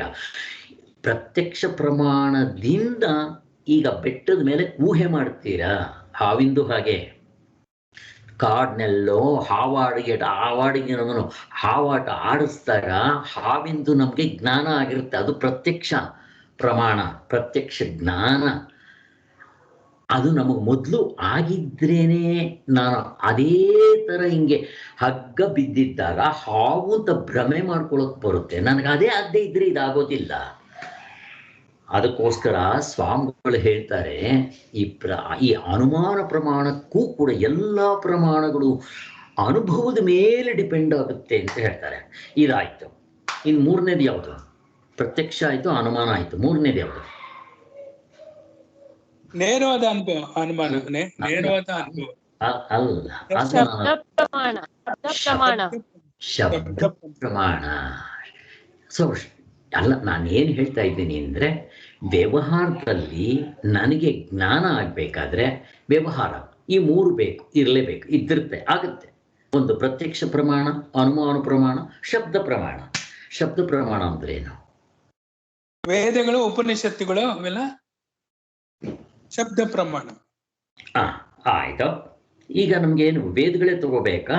ನನಗೆ ಲೌಕಿಕ ಜ್ಞಾನ ಏನು? ನನಗೆ ಟೀಚರ್ ಪಾಠ ಹೇಳ್ತಾರಪ್ಪ, ಅದು ಲೌಕಿಕ ಜ್ಞಾನ ಇಟ್ಕೊಳ್ರಿ. ಏನದು? ಶಬ್ದ ಪ್ರಮಾಣ ಅಷ್ಟೇ. ಶಬ್ದ ಪ್ರಮಾಣ ಅಷ್ಟೇ. ಈಗ ನೀವು ಪ್ರವಚನ ಕೊಡ್ತಿರೋದು, ನಾವು ಕೇಳ್ತಿರೋದು ಶಬ್ದದಿಂದ ಮೂಲಕ, ಶಬ್ದ ಪ್ರಮಾಣ ಅಷ್ಟೇ. ಈಗ ನನ್ನ ಪ್ರಶ್ನೆ ಇದಲ್ಲ. ಈಗ ಈ ಮೂರು ಪ್ರಮಾಣಗಳಿಂದ ನಮಗೆ ವ್ಯವಹಾರ ನಡೀತಾ ಇದೆ. ಈಗ ಆತ್ಮ ಯಾವ ಪ್ರಮಾಣದಿಂದ ಸಿಗ್ತಾನೆ ಅಂತ ಪ್ರಶ್ನೆ. ಮೂರಲ್ಲಿ ಯಾವುದರಿಂದ ಅಂತ? ಈ ಮೂರಲ್ಲೂ ಸಿಕ್ಕಲ್ಲ. ಕರೆಕ್ಟ್. ಮೂರಲ್ಲೂ ಸಿಗೋದಿಲ್ಲ. ಸ್ವತಂತ್ರ. ಅದು ಸ್ವತಂತ್ರ.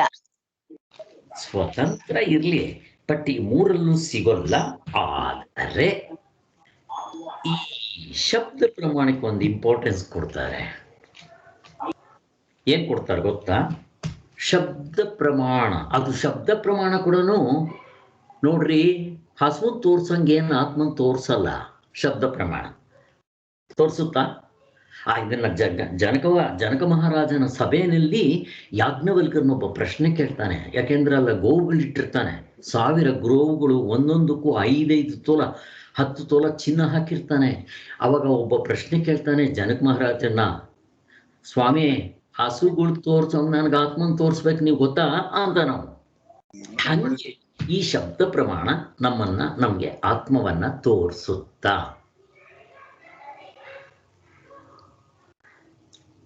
ತೋರಿಸುತ್ತಾ? ತೋರ್ಸಲ್ಲ. ಮತ್ತೆ ಹೆಂಗ್ ತೋರಿಸುತ್ತೆ? ಮತ್ತೆ ಅದು ಶಬ್ದ ಪ್ರಮಾಣ. ಆತ್ಮನ್ ತಿಳ್ಕೊಳ್ಳೋದಕ್ಕೆ ಶಬ್ದ ಪ್ರಮಾಣ ಅಂತ ಹೇಳ್ತಾರ ಇಲ್ವೋ? ಹೇಳ್ತಾರ?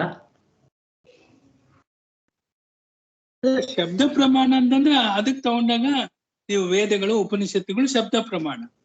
ಸರಿ, ವೇದಗಳೇ ಆಗ್ಲಿ ಉಪನಿಷತ್ತೇ ಆಗ್ಲಿ ನಮ್ಗೆ ಹಸು ತೋರಿಸಿ ಇದು ಆತ್ಮ ಅಂತ ತೋರಿಸುತ್ತಾ ಅಂತ ಪ್ರಶ್ನೆ ಅಲ್ಲ. ಅದು ನೇತಿ ಅಂತ ಹೇಳ್ತಾರೆ, ಇದಲ್ಲ ಅಂತ ಅನ್ಕೊಂಡು ಕೊನೆಗೆ ಯಾವುದು ಇಲ್ದಿರೋದು ಅದು, ಮಿಕ್ಕಿರೋದು ಅದು. ಹೌದು.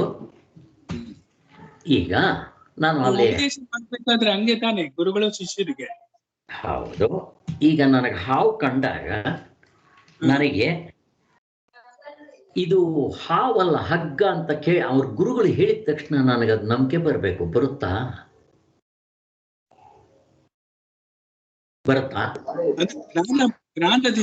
ಯೋಗಿಯಲ್ಲಿ ಹೇಳಿ ಗೋಪಾಲ್, ಏನೋ ಹೇಳ್ತಾ ಇದ್ದಾರೆ, ಹೇಳಿ. ಅನುಭವ ಅಲ್ಲ, ನನ್ನ ಪ್ರಶ್ನೆ ಅದಲ್ಲ. ಅನುಭವ ಸರಿ. ಈಗ ಹಾವು ಅಂತ ಹೆದರ್ಕೊಂಡಿದ್ದೀನಿ, ಗುರುಗಳು ಹಗ್ಗ ಅಂತ ಹೇಳ್ತಾರೆ, ಅದು ಶಬ್ದ ಪ್ರಮಾಣ ಆಯ್ತು. ನನಗೆ ಅದರಿಂದನೇ ಜ್ಞಾನ ಆಗುತ್ತಾ?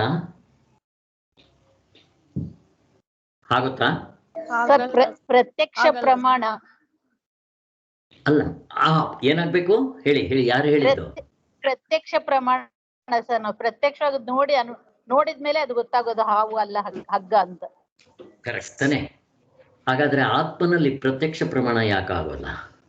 ಮತ್ತೆ ಅಲ್ಲಿ ಆತ್ಮನ ನಾನೇ ಅದು ನಾನು ಹೆಂಗ್ ನೋಡಕ್ಕಾಗತ್ತೆ? ನಾನೇ ಅದು. ಎಕ್ಸಾಕ್ಟ್ಲಿ. ಇದನ್ನ ಇಟ್ಕೊಳ್ರಿ ನೀವು. ಇದನ್ನ ಇಟ್ಕೊಳ್ಳೋದಕ್ಕೆ ನಾನು ಇಷ್ಟೊತ್ತು ಇವನ್ನೆಲ್ಲ ಹೇಳ್ಕೊಂಡ್ ಬಂದಿದ್ದು. ಆತ್ಮನ ತತ್ವಮಸಿ ಶ್ವೇತಕ್ಕೆ ತೊಂದಿದ ತಕ್ಷಣ ತಿಳ್ಕೊಂಡ್ಬಿಟ್ಟವನು. ಹಗ್ಗ ನಂಗೆ ತಿಳ್ಕೊಳಕ್ ಬರಲ್ಲ. ಸ್ವಾಮಿ ಹಾವಲ್ರಿ ಹಗ್ಗ ಅಂದಿದ ತಕ್ಷಣ ಅವನ್ ಭಯ ಹೋಗೋದಿಲ್ಲ. ಮತ್ತೇನ್ ಮಾಡ್ಬೇಕು? ಕರ್ಕೊಂಬಂದು ಅವನಿಗೆ ತೋರಿಸ್ಬೇಕು, ಪ್ರತ್ಯಕ್ಷ ಪ್ರಮಾಣವಾಗಬೇಕಲ್ಲಿ ಅಲ್ಲಿ. ಆದರೆ ಆತ್ಮನಿಗೆ ಶಬ್ದ ಪ್ರಮಾಣನೇ ಸಾಕು. ಗುರುಗಳು ತತ್ವಮಸಿ ಶ್ವೇತಕೇತು, ನೀನೇ ಅದಾಗಿದ್ದೀಯ, ಹೌದಪ್ಪ ಹೌದು, ನೀನ್ ದೇವ್ರು ಅಂದ್ರೆ ಸಾಕು, ನಿಂತ್ಕೊಂಡ್ಬಿಡ್ತಾನೆ. ಇದು ಶಬ್ದ ಪ್ರಮಾಣದಿಂದ ನಮ್ಗೆ ಮೋಕ್ಷ ಆಗುತ್ತೆ. ಆದರೆ ಅದು ಕೂಡ ನಮ್ಗೆ ಹಸು ತೋರ್ಸಂಗಾಗ್ಲಿ ಹಗ್ಗ ತೋರ್ಸಂಗಾಗ್ಲಿ ಅಲ್ಲ. ಯಾಕೆ ಅಂದ್ರೆ ನಾವೇ ಅದಾಗಿದ್ದೀವಿ. ಅಲ್ಲಿ ಹಗ್ಗ ಎರಡು ಆಬ್ಜೆಕ್ಟ್ಸ್, ಹಾವು ಹಗ್ಗ ನನಗೆ ಆಬ್ಜೆಕ್ಟ್ಸ್.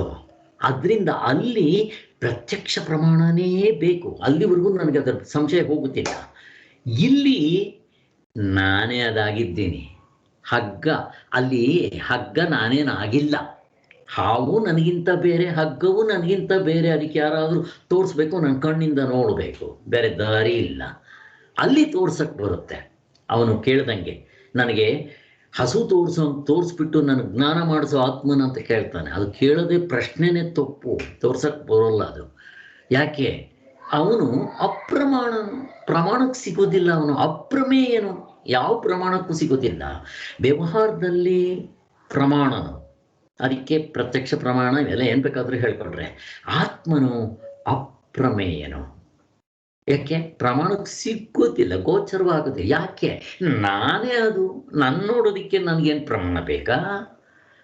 ಹೋಗ್ಲಿ, ಆತ್ಮನ್ ಬಿಟ್ಬಿಡಿ ಸ್ವಾಮಿ. ಈ ಡೂಪ್ಲಿಕೇಟ್ ಐನ್ ನೋಡೋದಿಕ್ಕೆ ಏನಾದರೂ ಪ್ರಮಾಣ ಬೇಕಾ? ಪ್ರತ್ಯಕ್ಷ ಪ್ರಮಾಣ ಬೇಕಾ ಡೂಪ್ಲಿಕೇಟ್ ಐನ್ ನೋಡಕ್ಕೆ? ನನ್ನ ಪ್ರಶ್ನೆ. ಇಲ್ಲ, ಇವಾಗ ನಿಮ್ ಮನೆಗ್ ಬಂದ್ಬಿಟ್ಟು ಡಾಕ್ಟರ್ ನಾಗೇಂದ್ರ ಪ್ರಸಾದ್ ಇದಾರೆ ಅಂತಂದ್ರೆ ಇಲ್ಲ ಅಂತ ಹೇಳಕ್ ಆಗ್ತದ? ನೀವು ಬೇರೆಯವ್ರನ್ನ ಕೇಳೋದ್ ಬೇಕಾಗಿಲ್ವಲ್ಲ, ಇದೀನಿ ಅಂತೀರ ನೀವು. ಸೊ ಅಲ್ಲಿಗೆ ಪ್ರತ್ಯಕ್ಷ ಪ್ರಮಾಣದಿಂದ ಬೇಕಾಗಿಲ್ಲ. ಮತ್ತೆ ಇನ್ನ ಶಬ್ದ ಇದು ಬೇಕಾ? ಅನುಮಾನ ಪ್ರಮಾಣ ಬೇಕಾ? ಬೇಡ. ಮತ್ತೆ ಇನ್ನ ಶಬ್ದ ಪ್ರಮಾಣ ಬೇಕಾ? ಶಬ್ದ ಪ್ರಮಾಣನೂ ಬೇಡ. ಯಾರಾದ್ರೂ ಬಂದು ಹೌದಪ್ಪ ಹೌದು, ನೀನೇ ಅದು ಆಗಿದ್ಯಾ ನೋಡು, ನೀನು ಡಾಕ್ಟರ್ ಆಗಿದ್ಯಾ, ನೀನು ಗಂಡ್ಸಾಗಿದ್ಯಾ, ಹಂಗೆ ಯಾರಾದ್ರೂ ಬಂದು ಹೇಳ್ಕೊಡ್ಬೇಕಾ? ನಮ್ಗೆ ಬೇಕಾಗಿಲ್ಲ. ನೋಡ್ರಿ ಎಷ್ಟು ಚೆನ್ನಾಗಿದೆ, ನಾವು ಹಿಂಗೆ ಚಿಂತನೆ ಮಾಡಿರಲ್ಲ. ಈ ಡೂಪ್ಲಿಕೇಟ್ ಐಗೆ ಈ ಮೂರು ಬೇಕಾಗಿಲ್ಲ. ಐ ಆಮ್ ದೇರ್ ಅನ್ನೋದು ಇಟ್ಸ್ ಎ ಪ್ರೂವ್ಡ್ ಒನ್. ಆದರೆ ಈ ಡೂಪ್ಲಿಕೇಟ್ ಐಯು ಆತ್ಮ ನಾನು ಅನ್ನೋದಕ್ಕೂ ವ್ಯತ್ಯಾಸ ಏನು? ಎರಡಕ್ಕೂ ಇದು ಬೇಡ. ಉಪಾಧಿಗಳಿಂದ ಸೇರ್ಕೊಂಡಿದೆ ಡೂಪ್ಲಿಕೇಟ್. ಕರೆಕ್ಟು. ಇದಕ್ಕೆ ಉಪಾಧಿಗಳಿದೆ, ಅದಕ್ಕೆ ಉಪಾಧಿಗಳಿಲ್ಲ. ಇಲ್ದಂಗ ಆಗ್ತಾನೆ ಡೂಪ್ಲಿಕೇಟ್ ಆಗಿ ಇಲ್ದಂಗ ಆಗ್ತಾನೆ. ಡೂಪ್ಲಿಕೇಟ್ ಆಗಿ ಇಲ್ದಂಗ ಆಗ್ತಾನೆ. ಇನ್ನೇನೋ ಪ್ರಶ್ನೆ, ಇನ್ನೇನೋ ನನಗೆ ಉತ್ತರ ಉಳಿತಾ ಇತ್ತು. ಇನ್ನೇನು ಉಳಿತಿದ್ದು ಇದಕ್ಕೂ ಅದಕ್ಕೂ ವ್ಯತ್ಯಾಸ ಏನು ಅಂತಂದ್ರೆ, ಇಲ್ದಂಗ ಡೂಪ್ಲಿಕೇಟ್ ಐ ಇಲ್ದಂಗ ಆಗ್ತಾನೆ. ಕರೆಕ್ಟ್. ಆತ್ಮ ಅಲ್ಲ ಅಷ್ಟೇ. ನೋಡ್ರಿ, ಈ ಒಂದು ಲಾಜಿಕ್ ಇಟ್ಕೊಂಡ್ಬಿಡ್ರಿ. ಲಾಜಿಕ್ ಅಲ್ಲ ಇದು, ಅಫ್ಕೋರ್ಸ್ ಲಾಜಿಕ್ಕು, ಬಟ್ ಅನುಭವ ಗಮ್ಯವಾದ ಲಾಜಿಕ್, ಶಾಸ್ತ್ರಯುಕ್ತವಾದ ತರ್ಕ. ನೋಡ್ರಿ ಹೆಂಗಿದೆ. ಹೆಂಗಿಲ್ಲ ಅಂತೀರಾ ನೀವು?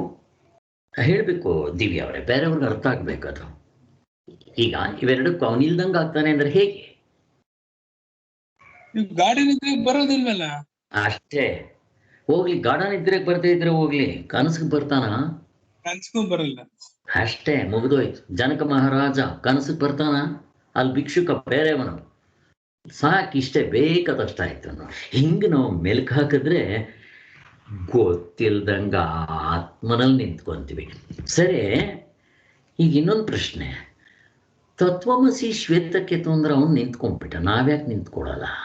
ಎಷ್ಟು ಸಾರಿ ಕೇಳಿದ್ದೀವಿ, ಎಷ್ಟು ಸಾರಿ ಹೇಳಿದ್ದಾರೆ, ಕೇಳಿ ಕೇಳಿ ಕೇಳಿ, ಯಾಕೆ ನಾವು ನಿಂತ್ಕೊಡಲ್ಲ? ಅವನಿಗೆ ಅಂತಃಕರಣ ಶುದ್ಧಿ ಆಗ್ಬಿಟ್ಟಿತ್ತು, ನಮ್ಗಿನ್ನ ತುಂಬಿಕೊಂಡಿದೆ ಕಸ. ಅದೆಲ್ಲ ಬಿಟ್ರೆ ಮನಸ್ಸು ಎಲ್ಲ ತುಂಬಿಕೊಂಡಿರೋದ್ರಿಂದ ಆ ಮನಸ್ಸಿಗೆ ಒಳ್ಳೆ ಇದು ಕೊಡ್ಬೇಕು, ಸಾತ್ವಿಕ ಭಾವನೆಗಳು ಇವೆಲ್ಲ ಕೊಟ್ಟಾಗ ಅದು ಶುದ್ಧಿ ಆದಾಗ ನಾವು ನಮ್ಮ ತತ್ವನ ನಾವು ನಮ್ಮ ಸ್ವಭಾವನೇ ಗೊತ್ತಾಗುತ್ತೆ, ನಮ್ಮ ಸ್ವರೂಪ ನಮ್ಗೆ ಗೊತ್ತಾಗುತ್ತೆ. ಅಷ್ಟೇ. ಅಂದ್ರೆ ಅಂತಃಕರಣ ಶುದ್ಧಿ ಆಗಬೇಕು. ಓಕೆ, ಅಂತಃಕರಣ ಶುದ್ಧಿ ಆಯಿತು ಅಂತ ಇಟ್ಕೊಳ್ರಿ, ಆವಾಗ ನಿಮ್ಮ ಮನಸ್ಸು ಆತ್ಮನ ನೋಡ್ಬಿಡುತ್ತಾ? ಮನಸ್ಸು ಇರೋದಿಲ್ಲ ಅಲ್ಲಿ. ಅಲ್ಲ ಸರಿ, ಮನಸ್ಸಿರಲ್ಲ, ಮತ್ತೆ ಏನು ಮಾಡಿದ್ರೆ ನನಗೆ ಆತ್ಮನ ಅನುಭವ ಆಗುತ್ತೆ ಸಾಧನೆಯಲ್ಲಿ? ಈಗ ನೀವು ಹೇಳಿದ್ರೆ ಅಂತಃಕರಣ ಶುದ್ಧಿ ಆಗಬೇಕು, ಆಯಿತು, ಎಲ್ಲ ಆಗೋಯ್ತು, ಆಗಿದ ತಕ್ಷಣ ಮನಸ್ಸು ಆತ್ಮನ ನೋಡಕ್ ಬರುತ್ತಾ ಅಂತ ಪ್ರಶ್ನೆ. ಅವಾಗ ಅಲ್ಲೇ ಆತ್ಮನ ಪ್ರತ್ಯಯ ಮೂಡುತ್ತೆ ಅಂತ ಹೇಳ್ತಿರಲ್ಲ, ನೀವು ಹೇಳ್ತಿದ್ರಲ್ಲ. ಹಾ, ಅಂದ್ರೆ ಮತ್ತೆ ನಾನು ಸಾಧನೆ ಯಾಕೆ ಮಾಡಬೇಕು? ಅಂತಃಕರಣ ನೀವೆಷ್ಟೇ ಸಾಧನೆ ಮಾಡ್ರಿ, ಅಂತಃಕರಣ ಆತ್ಮನ್ ನೋಡಲ್ಲ ಅಂತ ಅಂದಮೇಲೆ ಮತ್ತೆ ನನಗೆ ಮೋಕ್ಷ ಹೆಂಗಾಗತ್ತೆ? ಅಂತಃಕರಣ ನೋಡಲ್ಲ. ಅಂತಃಕರಣದಲ್ಲಿ ಅವನು ಇವಾಗ ಮಿರರ್ಗೆಲ್ಲ ಕಸ ತುಂಬಿಕೊಂಡಾಗ, ಗಲೀಜಾದಾಗ ಒರೆಸ್ದಾಗ ನಮ್ಮ ಬಿಂಬ ಕಾಣುತ್ತಲ್ಲ, ಪ್ರತಿಬಿಂಬ. ಹಂಗೆ ಅಂತಃಕರಣ ಶುದ್ಧಿ ಆದಾಗ ನಮ್ಮ ಒರಿಜಿನಲ್ ಕಾನ್ಶಿಯಸ್, ನಮ್ಮ ಬಿಂಬನೇ, ನಮ್ಮ ಸ್ವರೂಪನೇ ಕಾಣುತ್ತೆ. ಓ, ಹಾಗಾದ್ರೆ ಅಂತಃಕರಣ ಇಲ್ದಂಗ ಆಗತ್ತೆ. ಇಲ್ಲ ಸರ್, ಅಂತಃಕರಣ ಇಲ್ದಂಗ ಆಗತ್ತೆ. ನನ್ ಚಿತ್ತ ಶುದ್ಧಿ ಆದ್ರೆ ಅಂತಃಕರಣ ಇಲ್ದಂಗಾಗಿ ನಾನೇ ಆತ್ಮ ಆಗಿರ್ತೀನಲ್ಲ. ಅದು ಕಾಣಿಸೋದೇನಿಲ್ಲ. ಕಾಣಿಸುತ್ತೆ ಅಂದ್ರೆ ಮತ್ತೆ ಅದು ಆಬ್ಜೆಕ್ಟ್ ಆಗಿ ಹೋಗುತ್ತೆ, ಅದು ಕಾಣಿಸಲ್ಲ. ಮನಸ್ಸು ಇಲ್ದಂಗ ಆಗತ್ತೆ ಅವಾಗ. ಈಗ ನಿಮ್ಗೆ ಕನ್ನಡಿ ಇದೆ ಅಂತ ಇಟ್ಕೊಳ್ರಿ, ಕನ್ನಡಿ ಎದುರುಗಡೆ ನೀವು ನಿಂತ್ಕೊಂತೀರ, ಕನ್ನಡಿಯಲ್ಲಿ ನಿಮ್ ಪ್ರತಿಬಿಂಬ ಬಿತ್ತು ಅಂತ ಇಟ್ಕೊಳ್ರಿ. ಈಗ ಕನ್ನಡಿಯಿಂದ ನಿಮ್ಮ ಇದನ್ನ ನೋಡ್ಕೋಬೇಕು ನೀವು. ಆದ್ದರಿಂದ ಇಲ್ಲಿ ಆ ಥರದಲ್ಲ, ಮನಸ್ಸು ತಾನವನ್ ಬಿಡಬೇಕು. ಇಲ್ಲಿ ಸಾಧನೆಗಳೆಲ್ಲ ಮನಸ್ಸು ಸುಮ್ಮನಾಗೋದಕ್ಕೆ. ಸುಮ್ಮನಿರು ಬೊಮ್ಮನಾಗುವೆ, ಮನಸ್ಸು ತನವನ್ ಬಿಟ್ಬಿಡ್ಬೇಕು. ಯಾವಾಗ ಬಿಡ್ತೀವಿ? ಇದು ಹೆಂಗೆ ಸಾಧನೆ ಅಂತಂದ್ರೆ, ನಮ್ಗೆ ಊರು ಕೇರಿಯ ಚಿಂತೆಯು ಸಾಕು, 100 ಬಾರಿಗೂ ರಾಮನೇ ಬೇಕು ಅಂತ ಅನ್ನಿಸ್ಬೇಕು. ಸುಮ್ಮನೆ ಬರೋದಿಲ್ಲ ಅದು. ಸುಮ್ಮನೆ ಬರದಣ್ಣ ಮೂಕುತಿ ಅಣ್ಣ, ಸುಮ್ಮನೆ ಬರದಣ್ಣ ಮೂಕುತಿ ಅಂತ ಹಾಡು ಹೇಳ್ತಾರೆ ದಾಸರು. ಒಂದು. ಎರಡನೇದು, ಇಲ್ಲಿ ನಾವು ಮಾಡೋ ಸಾಧನೆ ಯಾತಕ್ಕೋಸ್ಕರ ಅಂತಾಯ್ತು? ಮನಸ್ಸು ಬಿಡಕ್ಕೆ ಅಷ್ಟೇ, ಮನಸ್ಸು. ಅದಕ್ಕೋಸ್ಕರನೇ ಸ್ವಾಮಿಗಳು ಒಂದು ಹಾಡು ಕಟ್ಟಿದ್ದಾರೆ, ಸದ್ದು ಮಾಡದಿರಿ ಇಂದ್ರಿಯಂಗಳಿರ, ಮುದ್ದು ರಾಮನ ಪೂಜಿಪುವೆ. ಕರ್ಮೇಂದ್ರಿಯಗಳನ್ನ ಕೇಳ್ಕೋಬೇಕು, ಕರ್ಮೇಂದ್ರಿಯಗಳೇ ಸದ್ದು ಮಾಡಬೇಡಿ ಅಂತ. ನಾವೇನ್ ಮಾಡ್ತೀವಿ? ಚೊಕಮಟ್ಲೆ ಹಾಕೊಂಡು ಕೂತಿರ್ತೀವಿ ಧ್ಯಾನಕ್ಕೆ. ಕೈ ಕಟ್ಟಬೇಕು ಅಂತ ಯಾಕೆ ಹೇಳೋದು? ಈ ಕೈನ ನಾವು ಹಿಂಗೆ ಇಟ್ಕೊಳ್ರಿ, ಬುದ್ಧನ್ ಥರ, ವಿವೇಕಾನಂದರ ಥರ, ರಾಮಕೃಷ್ಣ ಪರಮನ್ ಥರ ಹಿಂಗೆ ಇಟ್ಕೊಳ್ರಿ, ಅಥವಾ ನೀವು ಯಾವುದಾದ್ರೂ ಒಂದು ಮುದ್ರೆ ಇಟ್ಕೊಳ್ರಿ ಅಂತ ಯಾಕೆ ಹೇಳೋದು? ಈ ಕೈ ಕಟ್ಟಬೇಕು ಕರ್ಮೇಂದ್ರಿಯಗಳು. ಈ ಹುಡುಗರು ಆನ್ಸರ್ ಮಾಡ್ರಿ ಅಂತಂದ್ರೆ ಕೂತಿರ್ತಾರೆ, ಏನೋ ಪ್ರಶ್ನೆಗೆ ಹಿಂಗೆ ತಲೆ ಕೇರ್ಕೊಂತಾರೆ, ಇಲ್ಲಿ ಕೇರ್ಕೊಂತಾರೆ, ಹಿಂಗೆ ನೋಡ್ತಾರೆ. ಕೈ ಕಟ್ಟು ಅಂತಂದಿದ್ರೆ ಕೈ ಕಟ್ಟಿದ ತಕ್ಷಣ ಈ ಕರ್ಮೇಂದ್ರಿಯಗಳು ಕಟ್ಟಾಕ್ತಂಗಾಯ್ತು. ನಾವು ಧ್ಯಾನ ಮಾಡುವಾಗ ಕರ್ಮೇಂದ್ರಿಯಗಳನ್ನ ಕೂತ್ಕೊಂಡಿರೋದು ಕಾಲುಗಳನ್ನೆಲ್ಲ ಕಟ್ಟಾಕ್ಬೇಕು. ಇನ್ನೊಂದು, ಚೇರ್ ಮೇಲೆ ಕೂತ್ಕೊಂಡು ಧ್ಯಾನ ಮಾಡೋದಕ್ಕೂ ಇದು ಸುಖಾಸನದಲ್ಲಿ ಕೂತ್ಕೊಂಡು ಧ್ಯಾನ ಮಾಡೋದಕ್ಕೂ ವ್ಯತ್ಯಾಸ ಇದೆ. ಯಾರಿಗಾದ್ರೂ ಗೊತ್ತಾ ಏನು ಅಂತ? ಚೇರ್ ಮೇಲೆ ಕೂತ್ಕೊಂಡು ಧ್ಯಾನ ಮಾಡಿದ್ರೆ ನಿದ್ದೆಕ್ಕಿದೆ ಬಂದು ಬಿದ್ದೋಗ್ಬಿಟ್ರೆ ಕಷ್ಟ. ಅದಲ್ಲ, ಅದು ಸ್ಥೂಲವಾದ್ದು. ಯಾಕೆ ನಮ್ಮ ಹಿಂದೂಗಳು ಕೆಳಗಡೆ ಕೂತ್ಕೊಂತಾರೆ? ಊಟಕ್ಕಾಗ್ಲಿ ಯಾತಿಕ್ಕಾದ್ರಾಗ್ಲಿ ಪೂಜೆ ಪುರಸ್ಕಾರಗಳು ಟೇಬಲ್ ಮೇಲೆ ಕೂತ್ಕೊಳ್ಳೋಲ್ಲ, ಚೇರ್ ಮೇಲೆ ಕೂತ್ಕೊಳ್ಳೋಲ್ಲ. ಬಟ್ ಆಗದೆ ಇದ್ರೆ ಕೊನೆ ಕೂತ್ಕೊಂಡಿರ್ತಾರೆ. ಯಾಕೆ ಕೆಳಗಡೆ?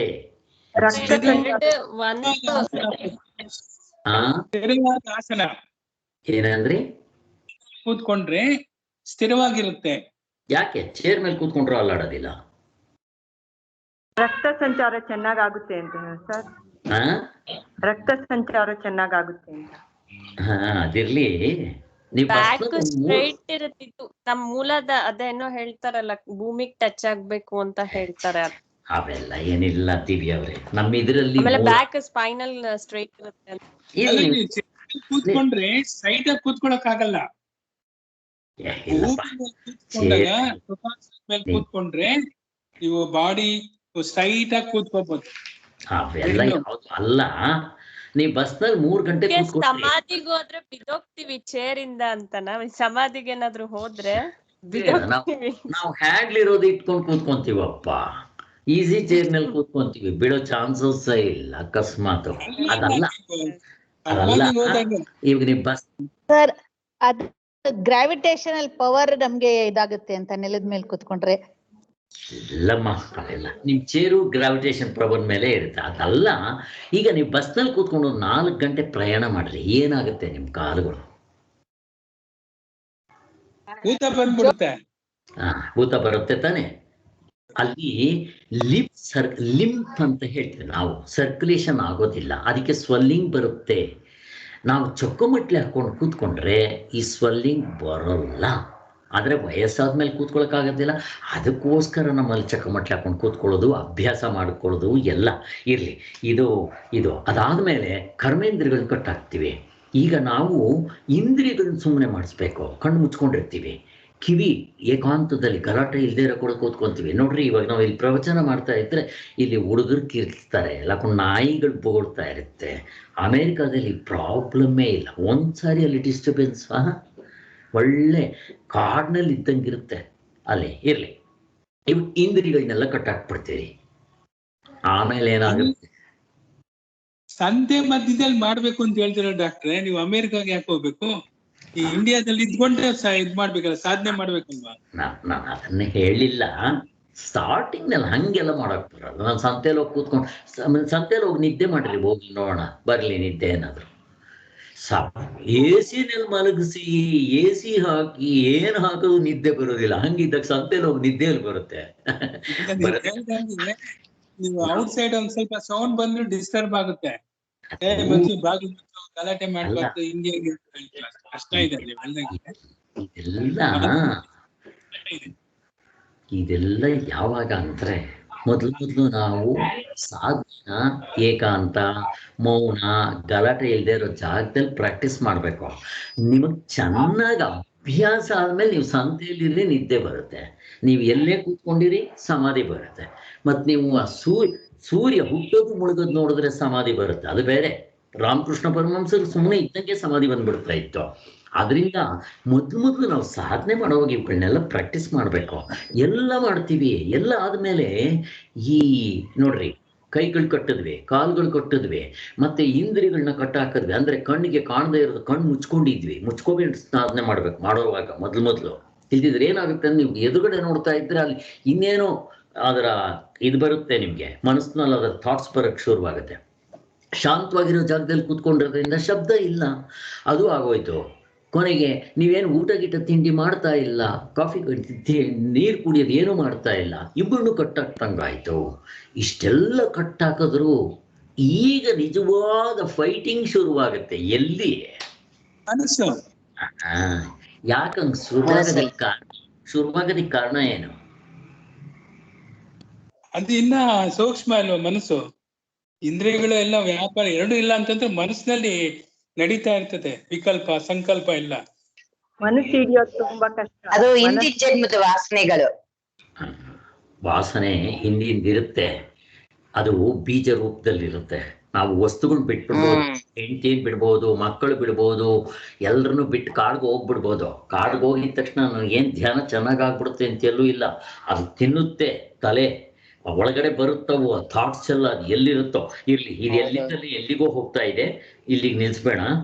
ಈಗ ನಮಗಿರುವುದೇ ನಿಶ್ಚಯವಾದ ಎಚ್ಚರದವೆಂಬ ಭಾವನೆ ನಮ್ಮಲ್ಲಿ ಯಾವಾಗಲೂ ನಿಶ್ಚಯವಾಗಿರುತ್ತೆ. ಇದು ಆಯ್ತು. ಈಗ ನಾವು ಎದುರಿಗಿರುವುದನ್ನೆಲ್ಲ ಎಚ್ಚರವೆಂದು ತತ್ಕಾಲದವನ್ನೇ ನಿಶ್ಚಯವಾದ ಎಚ್ಚರವೇ ಎಂದು ಭಾವಿಸೆಂಬ ನಿಯಮ ಇದೆ. ಇಲ್ಲಿ ಅವ್ರು ಏನು ಹೇಳ್ತಾರೆ ಅಂತಂದ್ರೆ, ಯಾವುದು ನಮಗೆ ಸತ್ಯವಾಗಿ ಕಾಣ್ತಾ ಇರುತ್ತೋ ಅದನ್ನು ಸತ್ಯ ಅಂತ ಕರಿತಾ ಇರ್ತೀವಿ. ಇವಾಗ ಹಾವು ನನಗೆ ಕಾಣ್ತೋ ಅದೇ ಸತ್ಯ ನನಗೆ. ಎಲ್ಲಿವರೆಗೂ ಇನ್ನೊಂದು ನಿಜವಾದ ಸತ್ಯ ಇದನ್ನು ಹೊಡೆದಾಕಿ ಇನ್ನೊಂದು ಸತ್ಯ ಅಂತ ನನಗೆ ಕಾಣೋವರೆಗೂ ನಾನು ಇದನ್ನು ಸತ್ಯ ಅಂತ ಇರ್ತೀನಿ. ನನಗೆ ಹಗ್ಗ ಅಂತ ಗೊತ್ತಾದ್ಮೇಲೆ ಇದನ್ನು ಹೊಡೆದಾಕೋದು. ಹಾಗೆಯೇ ನಮಗೆ ಯಾವ ಅವಸ್ಥೆಯಲ್ಲಿ ಇರ್ತೀವೋ ಆ ಅವಸ್ಥೆ ನನಗದು ಸತ್ಯವಾಗಿರುತ್ತೆ ಅಷ್ಟೇ. ಹಾಗೆ ಅದು ಕನಸಾಗಿರ್ಲಿ, ನಿಮ್ಗೆ ಅದು ಎಚ್ಚರವೇ. ಇದು ಅಷ್ಟೇ ಎಚ್ಚರ ಅಂತೀವಿ. ಹಾಗೆ ಅದನ್ನು ಅವ್ರು ಹೇಳ್ತಾ ಇದ್ದಾರೆ. ಇದೊಂದು ನಿಯಮ. ಅಲ್ವಾ? ಪ್ರತಿಯೊಬ್ಬರಿಗೂ ಅಷ್ಟೇ. ಅದು ಇದ್ದೇ ಇದೆ. ಅದು ಆಯಿತು. ಇಂಥದ್ದೊಂದು ಅವಸ್ಥೆ ಎಚ್ಚರವೆಂಬುದನ್ನು ನಾವು ನಿಶ್ಚಯಿಸುವ ಹಾಗಿಲ್ಲ. ಅದಕ್ಕೆ ನಾನು ಇಷ್ಟೊತ್ತು ಪಾಯಿಂಟ್ಸ್ ಹಾಕ್ಕೊಂಡು ನಾವು ಚರ್ಚೆ ಮಾಡಿದ್ದು. ಇದು ಎಚ್ಚರ ಅನ್ನೋದಕ್ಕೆ ಲ್ಯಾಂಡ್ ಮಾರ್ಕ್ ಏನು, ಅದಕ್ಕೆ ಹೆಗ್ಗುರುತುಗಳು ಏನು ಅಂತ ಪ್ರಶ್ನೆ. ಈಗ ಇದು ಎಚ್ಚರ ಅನ್ನೋದಕ್ಕೆ ಹೆಗ್ಗುರುತು ಏನಿದೆ? ಪ್ರಶ್ನೆ ಏನಿದೆ ಅಂದ್ರೆ ನಿಮ್ಗೊಂದು ಎಕ್ಸಾಂಪಲ್ ಕೊಡ್ತೀನಿ. ಅಲ್ಲ ಹಂಗಲ್ಲ. ಈಗ ಚರ್ಚ್ ನೋಡ್ತೀರಾ, ನೋಡಿದ ತಕ್ಷಣ ಚರ್ಚ್ ಅಂತ ಗೊತ್ತಾಗುತ್ತೆ. ಮತ್ತೆ ನೀವು ಮಸೀದಿ ನೋಡ್ತೀರಾ, ಮಸೀದಿ ಅಂತ ಹೇಳ್ತೀರಾ. ದೇವಸ್ಥಾನ ನೋಡಿದ ತಕ್ಷಣ ದೇವಸ್ಥಾನ ಅಂತೀರಾ. ಅಲ್ಲಿ ಲ್ಯಾಂಡ್ ಮಾರ್ಕ್ ಅಥವಾ ಹೆಗ್ಗುರುತು ಏನು ಅಂತ ಕೇಳ್ತಾ ಇದ್ದೀನಿ. ಎಲ್ರಿಗೂ ಗೊತ್ತಾಗಲ್ವಾ? ದೇವಸ್ಥಾನದಲ್ಲಿ ಗೋಪುರ ಕಾಣಿಸುತ್ತೆ, ಹಾ, ಚರ್ಚ್ ಅಲ್ಲಿ ಇದು ಯೇಸು ಕ್ರಿಸ್ತಂದು ಪ್ಲಸ್ ಮಾರ್ಕ್ ತೋರಿಸ್ತಾರೆ, ಮಸೀದಿಯಲ್ಲಿ ಮಾಸ್ಕ್ ಇದು ಬರುತ್ತೆ ಅಷ್ಟೇ. ಆ ಗೋಪುರ ಗೀಪುರ ಎಲ್ಲ ಎಷ್ಟು ಡಿಫ್ರೆನ್ಸ್ ಆಗಿರುತ್ತೆ. ಇದನ್ನ ಹೆಗ್ಗುರುತು ಅಂತೀವಿ, ಇದನ್ನ ಲ್ಯಾಂಡ್ ಮಾರ್ಕ್ ಅಂತೀವಿ. ನೋಡಿದ ತಕ್ಷಣ ನಾವು ಟಕ್ ಅಂತ ಹೇಳ್ಬಿಡ್ತೀವಿ, ಎಲ್ಲೋ ಚಿತ್ರದಲ್ಲಿ ನೋಡಿದ ತಕ್ಷಣ. ಹಂಗೆ ನೀವು ಎಚ್ಚರ ಅನ್ನೋದಕ್ಕೆ ಯಾವ ಲ್ಯಾಂಡ್ ಮಾರ್ಕ್ ಇದೆಯಪ್ಪ ನಿಮ್ಗೆ? ಹೆಗ್ಗುರುತು ಏನು ಅಂತ ಕೇಳ್ತಾರೆ. ಯಾವ್ದಿದೆ? ಯಾವುದು ಇಲ್ಲ ಅಂತ ಆನ್ಸರ್. ಆಯಾ ಸಮಯಕ್ಕೆ ಅದು ಎಚ್ಚರ. ಮತ್ತು ಯಾವುದೋ ಬಂದ್ಮೇಲೆ ಅದನ್ನು ನಾನು ಹೊಡೆದಾಕ್ತೀನಿ, ನನಗೆ ಹಾವೇ ಸತ್ಯ. ಇನ್ನೊಂದು ಬಂದ್ಮೇಲೆ ಅದನ್ನು ಹೊಡೆದಾಕಿ ಹಗ್ಗ ಸತ್ಯ ಅಂತೀನಿ. ಈಗ ಹಗ್ಗವೇ ನಾನು ಸತ್ಯ ಅಂತೀನಿ, ಹಗ್ಗವೂ ಸತ್ಯವ ಅಂತ ಪ್ರಶ್ನೆ ಹಾಕ್ಕೊಂಡ್ರೆ ಅಲ್ಲ. ಮತ್ತು ಅದಕ್ಕಿಂತ ಇನ್ನೊಂದೇನಿದೆ? ಹಗ್ಗ ವ್ಯಾವಹಾರಿಕ ಸತ್ಯ. ಹಾಗಾದ್ರೆ ಇನ್ನೊಂದು ಯಾವುದೋ ಇರಬೇಕು. ಯಾವುದದು? ಹಾವು ತೋಡ್ಬೇಕಾದ್ರೆ ನನಗೆ ಹಗ್ಗ ಇರಬೇಕು. ಹಗ್ಗ ಇದ್ರೇನೆ ಹಾವು ತೋರೋದು. ಈಗ ನನಗೆ ಹಗ್ಗ ಸತ್ಯ ಅಂತ ಅನ್ಕೊಂತೀನಿ ನೋಡ್ರಿ, ಅದಾಗ ಅದೇ ಸತ್ಯ. ಈಗ ಹಗ್ಗ ತೋರ್ಬೇಕಾದ್ರೆ ಏನಿದ್ರೆ ನಾನು ಹಗ್ಗ ಅಂತ ಭಾವನೆ ಮಾಡ್ಕೊಂತೀನಿ. ಆತ್ಮ. ಪಾರಮಾರ್ಥಿಕ ಸತ್ಯ. ನನಗೆ ಅದಕ್ಕಿಂತ ಹಿಂದೆ ಒಂದು ಪಾರಮಾರ್ಥಿಕ ಸತ್ಯ ಇದೆ. ಸರಿ, ನೀವು ಹಗ್ಗವನ್ನ ಪಾರಮಾರ್ಥಿಕ ಸತ್ಯ ಅಲ್ಲ ಅಂತ ಅನ್ಬೇಕಾದ್ರೆ ನಂಗೆ ಅನುಭವದಲ್ಲಿ ತೋರಿಸ್ಬೇಕಪ್ಪ. ಹಿಂಗೆ ನಿಮ್ ಹಗ್ಗ ಬರೋದಿಲ್ವಲ್ಲ ಗಾಡಿ ಅಷ್ಟೇ. ಹೋಗ್ಲಿ, ಎಚ್ಚರಕ್ಕೆ ಬರುತ್ತಾ? ಯಾವುದು ಹಗ್ಗ ಕನಸಿಗೆ ಬರುತ್ತಾ? ಬರಲ್ಲ. ಅಷ್ಟೇ. ಅಲ್ಲಿ ಬಾರೆ ಹಗ್ಗ ಇರುತ್ತೆ, ಈ ಹಗ್ಗ ಬರುವುದಿಲ್ಲ. ನೋಡ್ರಿ ಎಷ್ಟು ಚೆನ್ನಾಗಿದೆ. ಹಂಗೆ ಒಡೆದಾಕ್ಬಿಡ್ತಾ ಇರಬೇಕು. ಹಾಗೆ ಕನಸು. ಇವಾಗ ಒಂದು ಕನಸಿನಲ್ಲಿ ಕಾಣಿಸ್ತು, ಕನಸಿನಲ್ಲಿ ಕಾಣಿಸು ಅಂತ ಹಿಂಗೆ ಹೋಗುತ್ತೆ ಅಂತ ಇಟ್ಕೊಳ್ರಿ. ಈಗ ಮೊದಲು ಬಂದಿದ್ದನ್ನ ನಾನು ಕನಸು ಅಂತ ಅನ್ಕೊಂಡಾಗ ತಿರ್ಗಾ ಅದಕ್ಕಿಂತ ಕೆಳಗಿಂದ ಅದನ್ನೇನಂತ ಅನ್ಬೇಕು ನಾನು? ಕನಸಿನಲ್ಲಿ ಕನಸು. ಹಂಗೆ ಹೋದಾಗ ಒಂದು ಕನಸಾದ್ರೆ ಇನ್ನೊಂದೇನು? ಎಚ್ಚರ. ಅಷ್ಟೇ. 4 ಕನಸುಗಳಾಗ್ಬಿಟ್ರೆ ಮೇಲಿಂದು ಎಚ್ಚರ, ಅದು ಅಲ್ಲಿಂದ ಬಾಧಿತ ಆಗಿರೋದು ಕನಸು ಅಂತ ಹೇಳ್ತೀವಿ. ಇದು ಮಾಮೂಲಿ, ಗೊತ್ತೇ ಇದೆ ನಮಗೆ. ಹೀಗೆ ಆದರೂ ಅಲ್ಲಿ ಬಾಧ್ಯವು ಬಾಧಕವು 2 ಕನಸೇ ಆಗಿರುತ್ತೆ ಅಲ್ವಾ? ಇದು ಇಂಪಾರ್ಟೆಂಟು. ನಿಮ್ಮ ಕನಸು ಬಿದ್ದಿದೆ, ಅಲ್ಲ ಒಂದು ಕನಸು ಬಿದ್ದಿದೆ, ನೀವು ಅದನ್ನು ಕನಸು ಅಂತೀರಾ, ಇನ್ನೊಂದನ್ನ ಎಚ್ಚರ ಅಂತೀರಾ, ತಿರ್ಗಾ ಅದನ್ನ ಕನಸು ಅಂತೀರಾ, ತಿರ್ಗಾ ಇನ್ನೊಂದು ಎಚ್ಚರ ಅಂತೀರಾ. ಹೀಗೆ ಹೋದ್ರೆ ಎಲ್ಲವೂ ಏನು ಅಂತ ಕನಸೇ. ಕನಸಿನಲ್ಲಿ ಕನಸು, ಕನಸಿನಲ್ಲಿ ಅದು ಎಚ್ಚರ, ಕನಸಿನಲ್ಲಿ ಹಿಂಗೆ ಎಲ್ಲವೂ ಕನಸೇ ಅಂತ.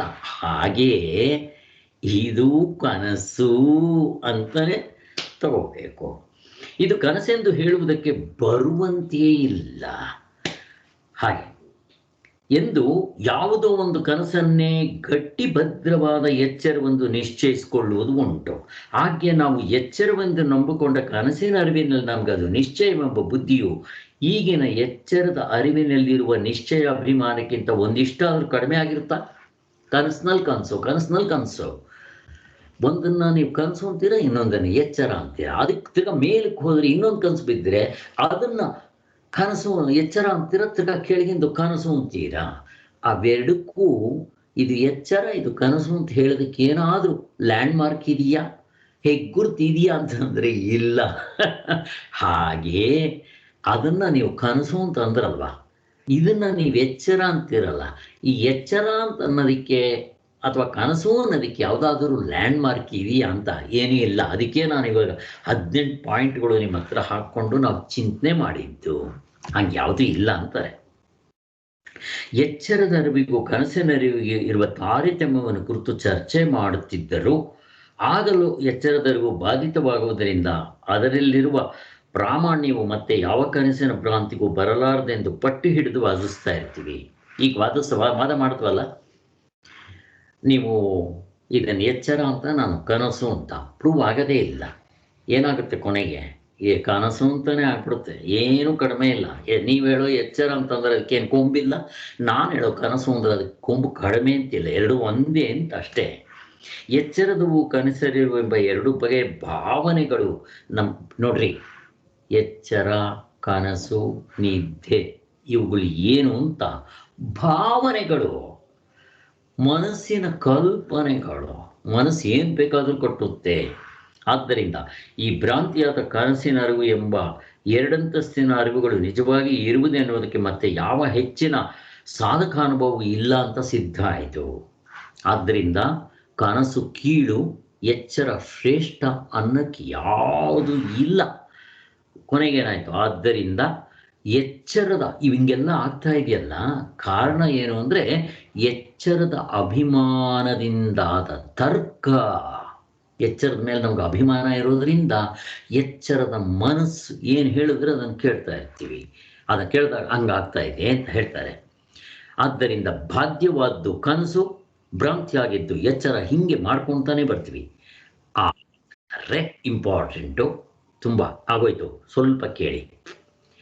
ಪೂರ್ಣ ಅನುಭವದಿಂದ ನಾವು ಮಾಡಿಕೊಂಡಿರುವ ಅರಿವು ಒಂದೇ ಒಂದು. ಅದರಲ್ಲಿ 2, 3 ಅರಿವುಗಳು ಇಲ್ಲ. ಅದಕ್ಕೋಸ್ಕರನೇ ಅದನ್ನು ಬರೀ ಅರಿವು ಅಂತೀವಿ. ಇಲ್ಲಿರೋದನ್ನೇನಂತೀವಿ? ಇಲ್ಲಿ ಅರಿವುಗಳು ಎಷ್ಟು ಹೇಳ್ತೀವಿ ನಾವು? ಎಚ್ಚರ ಆಗಲಿ ದೃಶ್ಯ ಪ್ರಪಂಚದಲ್ಲಿ ಎಷ್ಟು ಅರಿವುಗಳು ಹೇಳ್ತೀವಿ?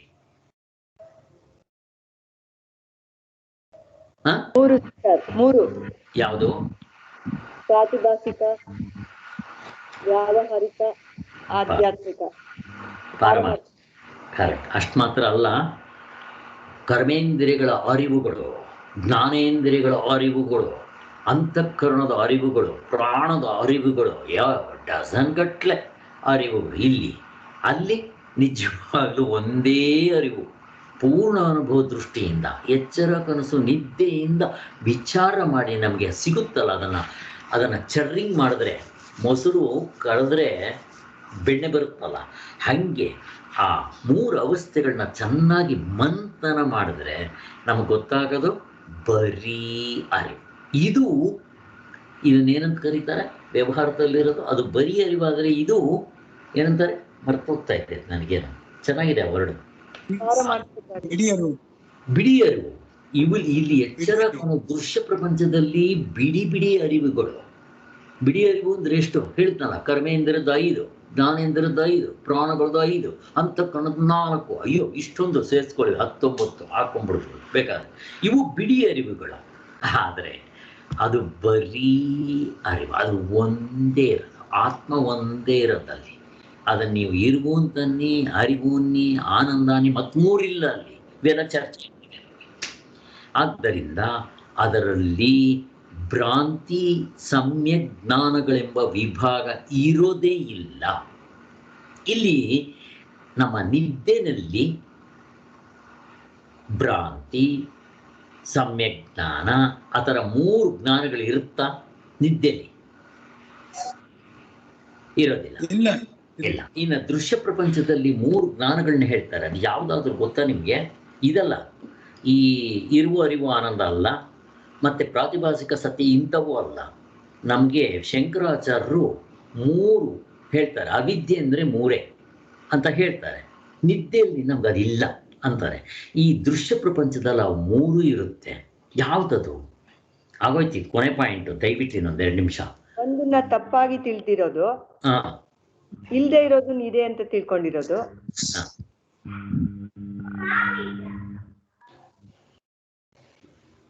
ಅನುಮಾನ ಅಲ್ಲ, ಅನುಮಾನ ಅಲ್ಲ, ಸಂಶಯ. ಅದೇ ಅವ್ರು ಸಂಶಯ. ಸಂಶಯ ಒಂದು ಸಮ್ಯಕ್ ಜ್ಞಾನ. ಈಗ ಹಗ್ಗ ಇದೆ, ಇದ್ದದ್ದನ್ನು ಇದ್ದಾಗ ತಿಳ್ಕೊಂಡ್ಲಿಲ್ಲ, ಮೊದಲನೇ ತಪ್ಪು ಮಾಡಿದೆ.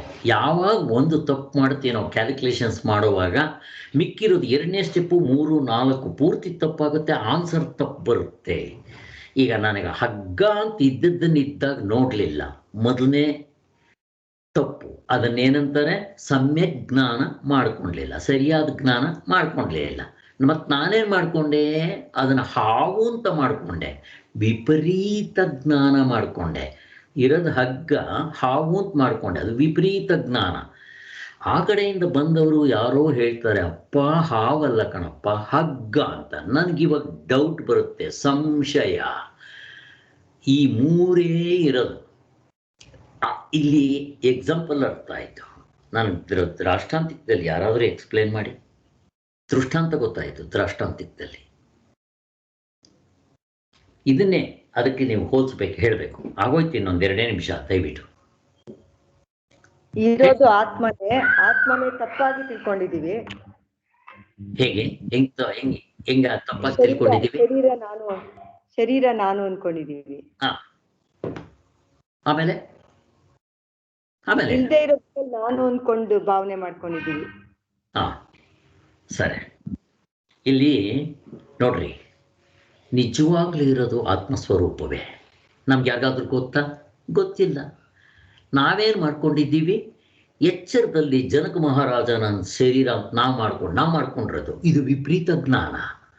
ಇರೋದು ಆತ್ಮ, ಶಾಸ್ತ್ರ ಹೇಳುತ್ತೆ, ನನಗೆ ಗೊತ್ತಿಲ್ಲ. ಆಮೇಲೆ ನಾನು ಜನಕ ಮಹಾರಾಜನೇ ನಾನು ಅನ್ಕೊಂತೀನಿ, ಇದಕ್ಕೆ ವಿಪರೀತ ಜ್ಞಾನ. ಹೋಗ್ಲಿ, ದೇವ್ರು ಕನಸು ಕೊಡ್ತಾನಲ್ಲ, ಅಲ್ಲಾದರೂ ಸರಿಯಾಗಿ ತಿಳ್ಕೊತಾನ ಅಂದರೆ ಅಲ್ಲಿ ಭಿಕ್ಷುಕ ಅಂತ ತಿಳ್ಕೊತಾನೆ.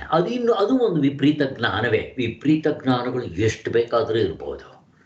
ಹಗ್ಗವನ್ನು ಅವನು ಹಾವು ಅನ್ಕೊಂಡ, ಇನ್ನೊಬ್ಬ ನೀರಿನ ಕೋಡಿ ಅನ್ಕೊಂಡ, ಇನ್ನೊಬ್ಬ ನೆಲದ ಬಿರುಕು ಅನ್ಕೊಂಡ, ಇನ್ನೊಬ್ಬ ಹೂವಿನ ಮಾಲೆ ಅಂತ ಅನ್ಕೊಂಡ. ಹೆಂಗೆ ಬೇಕಾದರೂ ಅನ್ಕೋಬೋದು, ಒಂದಲ್ಲ 100 ಮಾಡ್ಕೋಬೋದು ಕನಸುಗಳು.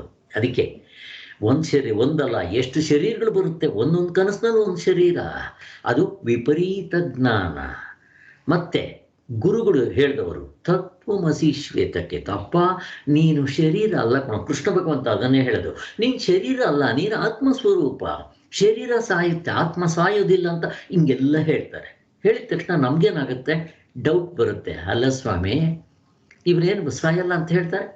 ಶಂಕರಾಚಾರ್ಯರು ಹಿಂಗೆ ಹೇಳ್ತಾ ಇದ್ರು, ಸತ್ರು.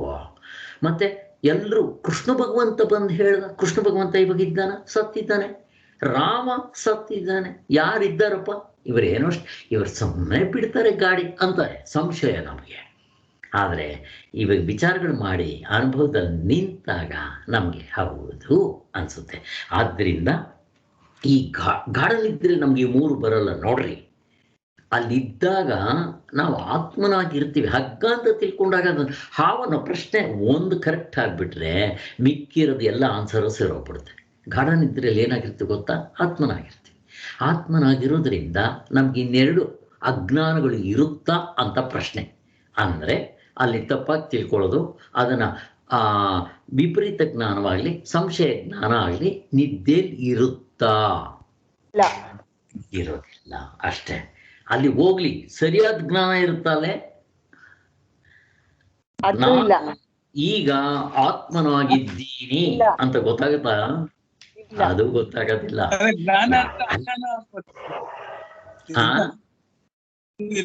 ಜ್ಞಾನ ಇದೆ ಅಂತಂದ್ರೆ ಅಜ್ಞಾನನೂ ಆಗ್ಬೋದು, ಆಪೋಸಿಟ್. ಅದೇ ಅದಕ್ಕೆ ಎಲ್ಲಿ ಪೇರ್ಸ್ ಆಫ್ ಡ್ಯೂಯಾಲಿಟಿ ಬರುತ್ತೋ, ಪೇರ್ಸ್ ಆಫ್ ಆಪೋಸಿಟ್ಸ್, ಮನಸ್ಸಿಗೆ ಸಂಬಂಧಪಟ್ಟಿರೋದು, ಅಂತಃಕರಣಕ್ಕೆ ಸಂಬಂಧಪಟ್ಟಿರೋದು. ಆದ್ದರಿಂದ ಎಚ್ಚರದಲ್ಲೋ ಕನಸಿನಲ್ಲೋ ಪಾಸಿಬಿಲಿಟೀಸ್ ಇದೆ. ನಿದ್ದೆಯಲ್ಲಿ ಪೇರ್ಸ್ ಆಫ್ ಡ್ಯೂಯಾಲಿಟಿ ಇರಲ್ಲ, ಅಲ್ಲಿ ದ್ವಂದ್ವಗಳು ಇರೋದಿಲ್ಲ. ನಿದ್ದೆಯಲ್ಲಿ ಯಾವಾಗ ದ್ವಂದ್ವಗಳಿಲ್ವೋ ಅಲ್ಲಿ ಸರಿಯಾದ ಜ್ಞಾನ ತಪ್ಪಾದ ಜ್ಞಾನ ಅನ್ನೋ ಪ್ರಶ್ನೆನೇ ಇಲ್ಲ. ಅಲ್ಲಿರೋದು ಆತ್ಮನಾಗಿದ್ಬಿಟ್ಟಿರ್ತೀವಿ. ಅದನ್ನು ಅದ್ವೈತ ಏಕತ್ವ ಅಂತೀವಿ.